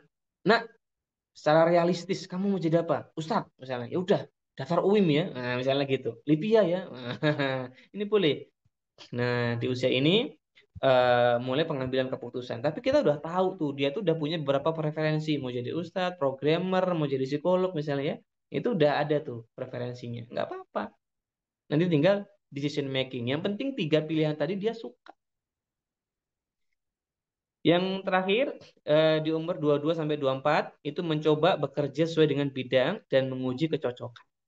Nah, ini 22 sampai 24 masanya. Jadi nggak masalah kalau nggak cocok ganti aja nggak masalah. Di umur 24 ini masih bisa ganti, nggak terlambat gitu ya. Nah, kemudian ada namanya establish ya. Jadi di fase ini dia mulai stabil gitu ya, mulai mantap dengan karirnya. 25 sampai 44 tahun. Dia menikmati, dia tekun, dia gigih, lalu dia kompeten di bidangnya. Dia jadi expert di bidangnya. Nah, ini di 25 sampai 44. Terbagi jadi dua masa. 25 sampai 30, 5 tahun ini dia mulai mengevaluasi, aku cocok nggak jadi pengacara? Kalau nggak cocok, ini waktunya manuver. Nah, ini di usia 25 sampai 30. Boleh ya. Aku mau bikin sekolah aja deh. Nah, aku mau apa namanya? Jadi pedagang aja deh. Nah, ini waktunya manuver di usia 25 sampai 30. Karena kita udah nyoba karir yang kita suka, ternyata realitasnya nggak suka gitu. Nah, ini boleh manuver. Anak itu. Jadi jangan disalahkan. Alah, nah kamu tuh sekolah di Libya, masa mau jadi pedagang? Nggak apa-apa, mungkin dia nggak cocok harus apa namanya jadi seorang guru berbicara di depan umum mungkin dia nggak cocok bu, nggak apa-apa, kan dia jadi pedagang juga jadi pedagang yang soleh, yang berilmu ya, yang mudah-mudahan nanti tetap bisa mengamalkan ilmunya, nggak jadi masalah, nggak sesuai jurusan nggak masalah, pertambangan kok kerjanya malah jadi ustadz nggak masalah ya. Jadi ini hal yang perlu di apa perhatikan di usia 31 sampai 44 tahun. Ya, ini anak-anak berusaha mengembangkan, meningkatkan posisi karirnya dan mendapatkan capaian pengakuan expert di bidangnya. Jadi meningkatkan expert di bidangnya bisa paling lambat paling enggak 31 tahun lah gitu ya memulainya. Nah, lebih awal boleh, nggak apa-apa, lebih bagus lebih awal ya. Tapi kalau mepet-mepet ya 31 tahun inilah fase kita mengembangkan ahli di bidang kita. Nah, ini seperti itu. Kecuali bidang-bidang profesi ya. Nah, itu beda beda cerita lagi kalau dia terikat sama profesi. Kemudian yang keempat, maintenance ya. Maintenance ini mempertahankan pekerjaannya, dan ini kita nggak perlu bahas. Ini fase-fase dewasa, kecuali kita bahas orang dewasa, kita bahas nomor 4, nomor 5 ya. Nah, baik. Nah, itu dia untuk anak-anak kita ya Bunda. Jadi tahapannya begitu. Di fase growth ya, exploratory, establishment, ini fase kita mendidik anak-anak. Untuk fase maintenance dan decline, fase decline itu ya nanti orang apa lansia pensiun ya, fase decline. Baik. Nah, itu dia untuk perkembangan karir anak-anak kita sehingga kita bisa mulai untuk mendiskusikannya. Dan diskusi itu nggak ujuk-ujuk, nggak tiba-tiba, tapi kita bisa mulai dari fase growth-nya, kita mulai dari fase eksploratorinya. Nah, di eksploratori inilah kita boleh diskusi, mulai memantapkan, ya, mulai kita matang mengarahkan anak. Ya, baik ya, semoga Allah mudahkan. Sehingga ngobrolin masalah karir sama anak-anak itu bukan sekedar ngobrol ayah bunda, tapi lebih banyak actionnya sebenarnya. Mengembangkan karir anak itu bukan lebih banyak verbalnya, tapi lebih banyak actionnya. Memenuhi tugas perkembangan anak, ya, memantapkan konsep dirinya. Lalu ini fase-fase tumbuh kembangnya kita coba apa namanya fase perkembangan karirnya kita penuhi. Nah, baru ngobrol. Banyak ngobrolnya, diskusinya mau kemana. Tapi kalau sebelum-sebelumnya nggak pernah disimulasi, nanti mau ngobrol apa? Apa yang mau diobrolin? Harga dirinya belum terbentuk, keterampilan pengalaman nggak terbentuk. Terus anak mau ngobrol apa? Mau mengembangkan apa? Yang ada dia minder, akhirnya menghindar. Udah lantai aja lah. Gimana ntar aja lah. Nah, akhirnya kan gitu. Nah, ini yang sering terjadi. Maka ayah bunda rahimani wa rahimakumullah, ketika anak-anak self-nya terbentuk, ya experience-nya terbentuk, ya lifespan-nya tadi, kemudian apa, life space-nya terbentuk, bapak ibu mau arahkan sekalipun dia nggak masalah, dia nggak harus jadi apa yang dia mau pun nggak masalah, tapi kadang dia belum terbentuk self-nya, belum terbentuk lifespan-nya, belum terbentuk life space-nya. Nah, kita langsung ngarahin, ya wajar dia nggak siap. Jadi anak-anak tuh lebih ke nggak siapnya. Beda kalau anak siap, kita arahkan jadi dokter. Ya udah jadi dokter dia insya Allah, karena siap. Jadi ustadz, jadi insya Allah ustadz, karena siap. Meskipun dia kadang menolak di awal, begitu. Nah, yang jadi masalah tuh dia nggak siap semuanya, kita paksa di situ. Yang ada masalah. Dan kami sering menjumpai beberapa mahasiswa kedokteran nggak selesai, nggak lolos, ya bahkan untuk meraih gelar S.Ket.nya aja nggak dapet dia. Apalagi gelar DR-nya ya, UKMPPD-nya banyak yang nggak dapet. Ya karena mereka memang nggak bisa di situ, tapi dipaksa. Baik ya. Nah, maka ini ayah bunda yang mudah-mudahan dirahmati Allah Subhanahu wa taala, pembahasan tentang karir anak-anak kita mudah-mudahan menjadi penyemangat, menjadi gambaran kita mau mulai dari mana, kita mau apa namanya bisa istilahnya menyemangati anak dari mana. Nah, ini kita sudah punya panduannya paling tidak. Semoga Allah mudahkan. Sallallahu alaihi nabiyina Muhammad wa ala alihi wa sahbihi wasallam. Kita kembalikan kepada Ustadz Rafif. Silakan Ustadz. Alhamdulillahirrahmanirrahim. Jazakumullahu khairan kasiran Kak Yogi atas pemaparannya. Kak Yogi, saya itu belum menikah. Tapi setelah mendengarkan materi dari Kak Yogi, saya seakan-akan punya 3 anak di rumah. Masya Allah. Barakallah fiik, Ustadz. Jadi ini terima kasih secara pribadi. Setidaknya saya meskipun masih jauh, tapi setidaknya sudah ada gambaran nanti buat ke depannya bagaimana. Gitu Kak Yogi. Kak Yogi, Alhamdulillah. ini banyak sekali yang sudah bertanya di kolom komen mencuri istilahnya jawab tapi sudah posting pertanyaan nggak apa-apa. Ini menunjukkan antusiasme ayah bunda terhadap apa yang Masya disampaikan Allah. oleh Kayogi. Nah, pertanyaan saya Kayogi buat Kayogi. Ini pertanyaannya Oke, Ustadz. mau Kayogi yang pilih atau saya yang pilih? Kalau Kayogi yang pilih mungkin bisa lebih relate gitu dengan apa yang dibahas saat ini. Antum Mungkin aja, kita punya Ustadz. password. Anak aja Seth. Heeh. Antum aja yang pilih, Ustadz. Oke, tadi ada satu pertanyaan nih di yang Anda lihat uh, dari Aini Ibrahim. Bismillah, Afwan Kayogi. Ini karena terkait saya juga laki-laki. Afwan Kayogi, kenapa remaja laki-laki cenderung cuek dan santai? Suka menunda-nunda dalam melakukan tugas atau belajar maupun kegiatan 12 tahun. Baik belajar dan memprioritaskan hal-hal dalam hidupnya. Itu mungkin satu pertanyaan Suaranya pertama, putus-putus, Kak Ustaz. Yogi. Bisa di... Oke, saya Ustaz, ulang, Kak Yogi. suaranya putus-putus. Ini Ada. suara di apa? Ya, Afan Ustaz. Tadi remaja laki-laki itu lebih santai. Nah, itu sampai situ tuh. Oke, sekarang udah jelas, Ustaz? Sudah, Ustaz. Oke, saya ulang ya. Bismillah, Afwan Kayogi, kenapa remaja laki-laki cenderung cuek dan santai? Suka menunda-nunda dalam melakukan tugas atau belajar maupun kegiatan sehari-hari. Benarkah anak laki-laki kesadarannya timbul di usia 18 tahun? Baik kesadaran untuk belajar dan memprioritaskan hal-hal dalam hidupnya. Bagaimana mempersiapkan soft skill jika anaknya di pesantren atau boarding school? Itu dari Ain Ibrahim. Iya. Ayo. Mohon izin Ustaz untuk menjawabnya. Semoga Allah Silakan. mudahkan. Silakan. Kenapa laki-laki cenderung lebih kelihatan lebih enjoy, lebih santai? Karena laki-laki lebih realistis, Ustaz. Laki-laki cara berpikirnya banyak here and now untuk usia muda ini.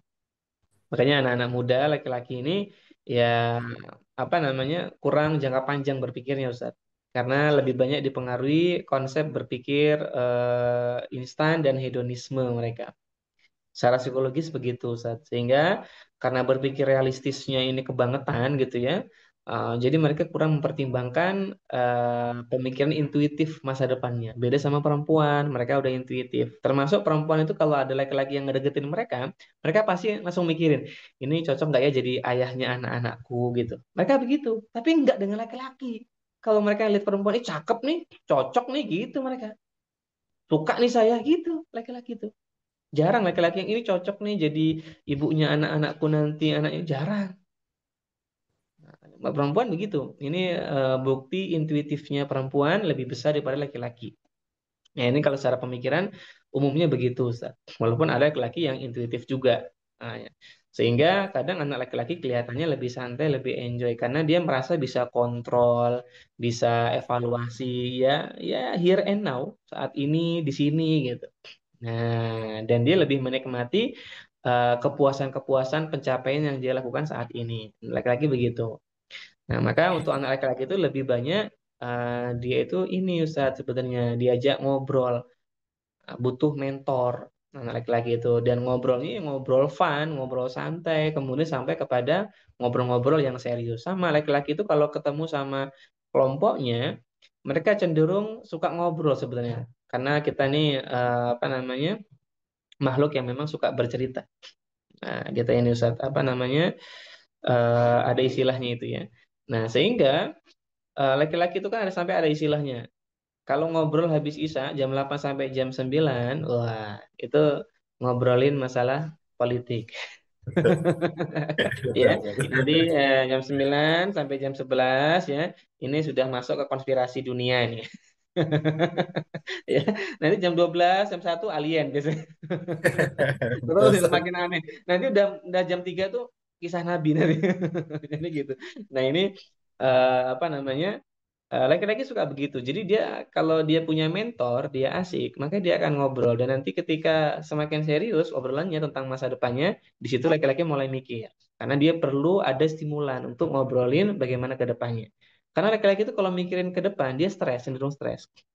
Sudah bebannya berat duluan, bahwa dia laki-laki, dia harus kerja deh ini. Jadi dia lebih kepada menikmati saat ini, here and now hidupnya.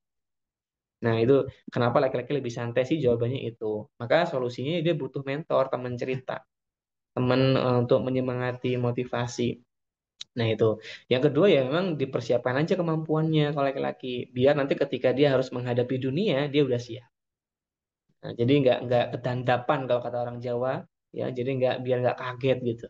Begitu mungkin Ustadz, apa namanya penjelasan kalau laki-laki seperti itu. Jadi ini bukan bukan hal yang salah juga. Dan apakah benar 18 tahun nanti dia baru lebih mikir? Iya. Kalau itu benar, ini kalau dalam bukunya John Santrop, ini buku yang populer banget ya tentang tumbuh kembang, ataupun di bukunya Harlock dan sebagainya, tentang tumbuh kembang. Jadi beliau mengutip beberapa penelitian di bidang neurologi.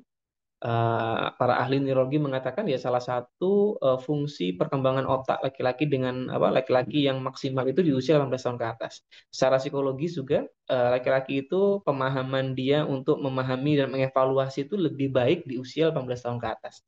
Nah, jadi lebih bijak, lebih memahami moral ya. Maka 18 tahun ini dia udah cocok jadi leader, jadi pemimpin. Nah, makanya nggak salah ya Nabi menunjuk Usama bin Zaid ini, Masya Allah ya, di sekitaran usia itu. Nah, ini menurut para ahli neurologi begitu, menurut para ahli perkembangan kognitif juga begitu, gitu. Jadi memang betul sahih ini. Insya Allah penelitiannya banyak. Jadi laki-laki dia lebih ngepur Ustaz istilahnya di usia 18 tahun. Makanya biasanya pas kuliah yang aktif itu laki-laki gitu. Di BEM laki-laki gitu yang aktif ya, di lembaga-lembaga ya laki-laki, di olimpiade deh, coba deh. Itu banyaknya laki-laki ikut olimpiade itu. Kalau dulu waktu SD SMP kan perempuan ya, tapi kalau udah kuliah banyaknya laki-laki deh. Coba deh lihat foto juara Olimpiade Matematika nasional apa internasional Amerika, cowok semua isinya. Ya cowok rata-rata gitu ya. Kemarin deh yang apa Indonesia tuh ada COC, cowok kan isinya gitu banyaknya gitu. Emang gitu laki-laki tuh apa kematangannya di kadang di usia 18 tahun. Tapi bukan berarti sebelumnya nggak matang, nggak. Tapi dia lebih bisa mengevaluasi aja, lebih sadar. Insya Allah. Semoga Allah mudahkan. Barakallahu fikum. Baik, semoga menjawab ya. Tadi ada Umu Aini Ibrahim. Kemudian pertanyaan kedua, Kak Yogi, tadi udah laki-laki nih. Sekarang ada Umu Zio bertanya, Kak, kalau anak akhwat maksa pengen kuliah keluar kota, tapi kita sebagai ortu khawatir dengan fitnahnya, meskipun anaknya sudah mondok SMA, saya mondok selama 6 tahun. Syukron itu bagaimana? Baik, ini, Jadi aduh, mungkin ini jadi kekhawatiran anak-anak. Ya, betul. Kalau ini, psikis ini, gitu. ini menyangkut banyak aspek ini Ustaz. Salah satunya aspek fikih ya. Ini berkaitan anak perempuan yang keluar kota tidak dengan mahramnya. Ini agak repot jawabnya ini. Iya, yang tentu sebagaimana fatwanya para guru-guru kita ya, kayak gini nggak bisa berfatwa, ilmunya nggak cukup. Jadi kayak gini hanya mengutip pernyataan para guru-guru kami yang mudah-mudahan ini bisa jadi pertimbangan. Kalau memang di luar kota ada saudaranya, ya bagus ya. Tentunya ada mahramnya, ini sah-sah saja. Ya, tapi lebih bagus emang satu kota sama orang tua. Ini kalau mau lebih bagus ya. Tapi kalau anak pengen banget, misalnya urgensinya jelas ya, ayah bunda misalnya jurusannya di sana yang paling bagus ya, lingkungannya juga bagus daripada lingkungan kota kita. Ya ini nggak jadi masalah, selama di sana ada mahramnya ya. Atau beberapa fatwa yang lain, nah ini tapi masih 50-50 kalau fatwa yang ini ya. Dia keluar kota, nah, misalnya di Jogja, nggak ada saudaranya, tapi di Jogja itu ada Wisma Muslimah. Nah, di sana aman, aman, terjaga, terlindungi. Nah, ini boleh, gitu. Jadi anak-anak masuk di Wisma Muslimah, ada mentornya ya, ada istilahnya apa namanya musyrifahnya di sana, sehingga dia terjaga, tempatnya juga aman ya. Jogja ya sudah jelas ya.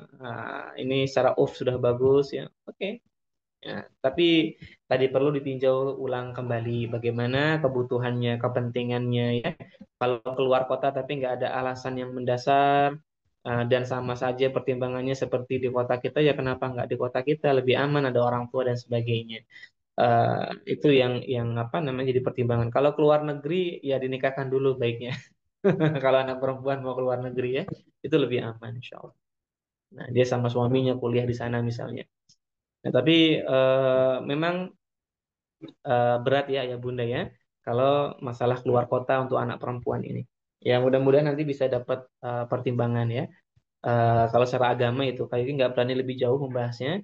Nah tapi kalau secara psikologis, secara perkembangan, ya anak perempuan ketika menempuh pendidikan di luar kota, maka eh, rentan terhadap masalah-masalah sosial sehingga perlu komunikasi yang baik dengan orang tuanya. Dan anak perempuan itu butuh komunikasi lebih banyak kepada orang tua dibandingkan anak laki-laki. Maka intensif komunikasinya, sering jenguk. Nah, ini yang mungkin bisa kita lakukan. Baik, mungkin demikian. Itu mungkin Ustaz yang bisa kita jawab. Semoga Allah mudahkan. Baik, Ustadz. Mungkin cukup dua pertanyaan untuk webinar saat ini. Ustadz, mungkin boleh langsung closing statement untuk Masya Allah. Ini udah malam dia ternyata saat ya. webinar. Baik. Syukran Ustaz. Jadi ayah bunda, enggak jadi closing statementnya adalah ya tentu karir anak ini penting sekali untuk dikembangkan dan ini bagian dari tugas tumbuh kembang mereka sebelum mereka mencapai usia dewasa. Seenggaknya harus tuntas dulu untuk masalah karirnya. Dan tidak ada karir yang terlalu jelek atau karir yang terlalu bagus ya atau mimpi yang terlalu besar atau mimpi yang terlalu kecil untuk anak-anak kita. Selama itu sesuai dengan syariat, selama baik, maka dukung itu. Dukung anak-anaknya. Ya, nggak anak-anak itu nggak harus idealis sebagaimana yang kita mau. Misalnya harus jadi dokter, harus jadi ustadz, harus enggak. Kaidahnya harus menyesuaikan dengan kaidah agama. Yang penting anak itu soleh, anak berilmu agama, anak baik, bisa mengamalkan agama, akhlaknya baik. Maka itu standarnya. Nanti mau jadi engineers yang baik. Mau jadi dokter yang soleh. Nah, jadi enggak jadi soal. Sehingga jangan sampai menjadi orang tua yang FOMO karena selama 10 tahun terakhir ini, terutama 5 tahun terakhir, banyak orang tua yang akhirnya FOMO, anaknya harus mondok, harus jadi ustadz, harus jadi penghafal Al-Quran. Itu baik sekali, Masya Allah. Yang jadi masalah kadang FOMO-nya ini tidak diikuti dengan kesiapan anak, tidak diikuti dengan pembimbingan yang baik dari orang tuanya, yang jadinya akhirnya sebagian jadi masalah. Anak-anak malah jadi nggak suka menghafal Al-Quran maksudnya. Anak-anak justru masuk pondok tapi malah bikin masalah ya. Nah, anak-anak ada yang kuliah sampai UIM tapi malah jadi predator ya. Ya nggak harus UIM sebenarnya. Ya di kuliah dimanapun banyak kok yang jadi predator dan sebagainya malahan. Ya ini tentu harus menjadi pertimbangan orang tua. Karena indikator keberhasilan anak itu bukan ketika anak berhasil masuk pondok terbaik, berhasil masuk perguruan tinggi terbaik.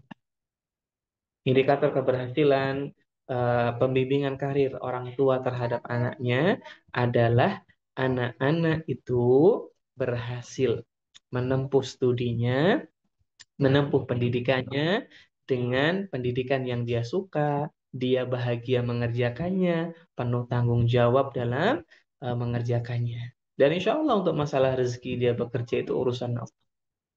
Ada yang mungkin pengen di bahasa Indonesia, biarkan dia belajar bahasa Indonesia. Ada yang mungkin dia pengen belajar tentang psikologi, ya biar dia belajar psikologi. Ada yang pengen dia belajar matematika, biarkan dia matematika. Insya Allah nanti akan bermanfaat sesuai dengan apa yang dia pelajari. Nah, jadi tugas kita adalah ya membuat anak bertanggung jawab terhadap pilihannya. Nah, ini yang penting yang harus kita usahakan sehingga hubungan kita sama anak baik, anak-anak tuntas sekolahnya, ya dia tanggung jawab sama karirnya, tanggung jawab sama agamanya, ini keberhasilan. Nggak harus dia mungkin perguruan tinggi terbaik 10 besar di dunia, nggak harus. Mungkin dia masuk di perguruan tinggi swasta, tapi dia tanggung jawab, dia semangat kuliahnya, dia bisa mengamalkan ilmunya, dia jadi anak yang soleh, dia berbakti sama orang tuanya. Ini berhasil, Bu. Berhasil, Bapak Ibu, Masya Allah. Ya, ini jadi itu dia untuk karir anak-anak kita. Ya, tentu kita berharap karir terbaik untuk anak-anak kita, tapi tidak lupa bahwa semua ini yang terjadi pada anak-anak kita adalah ketentuan dari Allah, adalah pertolongan Allah, maka jadilah orang tua yang selalu uh, bertawakal kepada Allah, meminta pertolongan terbaik dari Allah Subhanahu wa taala dengan doa terbaik dan ikhtiar terbaik kita untuk menstimulasi karirnya sebagaimana yang tadi sudah kita pelajari. Semoga Allah mudahkan. Sallallahu ala nabiyyina Muhammad wa ala alihi wa sahbihi wasallam. Kita kembalikan kepada Ustaz. Fadhol ya Ustaz. Alhamdulillahirrahmanirrahim. Hadirin sekalian, ayah bunda, kita telah sampai di penghujung acara webinar parenting malam ini. Terima kasih kami sampaikan kepada narasumber kita, Kak Yogi Kusprayogi, MPSI, atas ilmu dan inspirasinya yang sangat-sangat berharga. Kami ucapkan jazakumullahu khairan katsiran. Dan tentunya ayah bunda sekalian, terima kasih juga untuk ayah bunda sekalian yang telah hadir di webinar ini atau para peserta yang masih bujang seperti saya.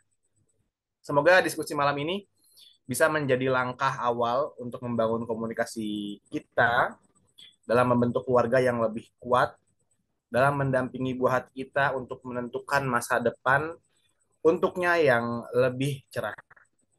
Sebelum acara ditutup, hadirin ayah bunda, izinkan kami dari panitia menyampaikan kabar penting, yaitu perihal, izin share screen ya, sebentar.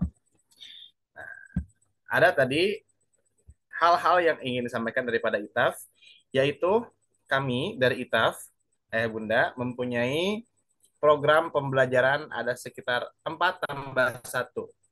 Kalau ayah bunda lihat, ITAF itu punya yang pertama ada bimbel intensif dan juga ITAF Weekend Mastery. Apa itu bimbel intensif? Adalah bimbel yang diproyeksikan untuk ayah bunda yang ingin buah hatinya melanjutkan studi ke Timur Tengah. Nah, biasanya 3 bulan atau berapa bulan.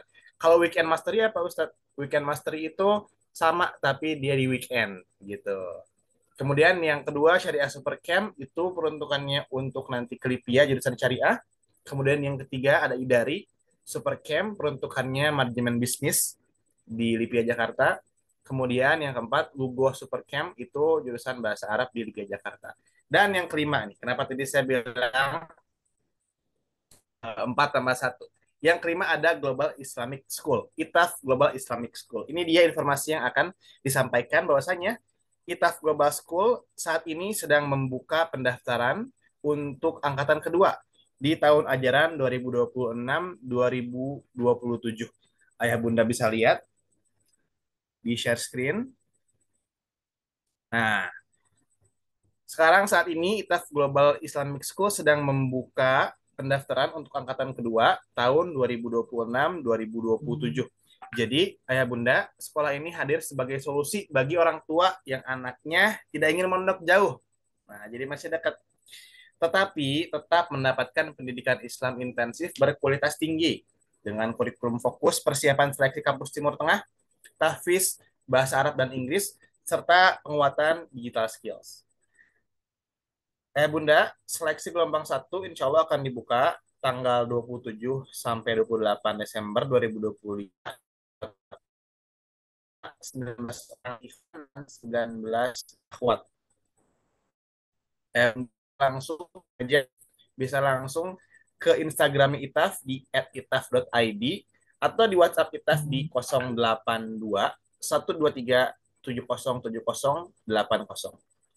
Saya ulangi 082 123 70 80. Itu dia tadi informasi tentang ITAF Global Islamic School. Jadi buat ayah bunda yang pengen anak-anaknya bisa mendapatkan ilmu agama, persiapan untuk melanjutkan studi ke Timur Tengah tanpa harus mondok, bisa langsung saja ke ITAF Global Islamic School. Ustadz, di mana sih ITAF itu? Ayah bunda yang masih bertanya alamat ITAF di mana? Alamat ITAF itu sekarang kita berlokasi hanya ada di Depok, Ruko Kartini Grande. Ya. Saya ulangi, ada di Depok, Ruko Kartini Grande. Untuk info lebih lanjut, ayah bunda bisa nanti langsung direct message, kirim pesan di Instagramnya itaf.id. Ayah bunda, karena sudah larut dan waktunya kita untuk beristirahat, mari kita tutup acara malam ini, webinar malam ini dengan mengucapkan Alhamdulillah bersama-sama. Alhamdulillah Rabbil Alamin. Dengan ini, saya Raffi Frazantia, host, pamit undur diri. Semoga apa yang kita dapatkan, apa yang kita dengarkan, apa yang kita peroleh pada malam ini menjadi persiapan untuk kita, menjadi fondasi untuk kita, untuk menjalin komunikasi yang lebih kuat, untuk menjadi keluarga yang lebih sakinah, mawadah, dan warohmah. Wabillahi taufiq wal hidayah. Wassalamualaikum warahmatullahi wabarakatuh.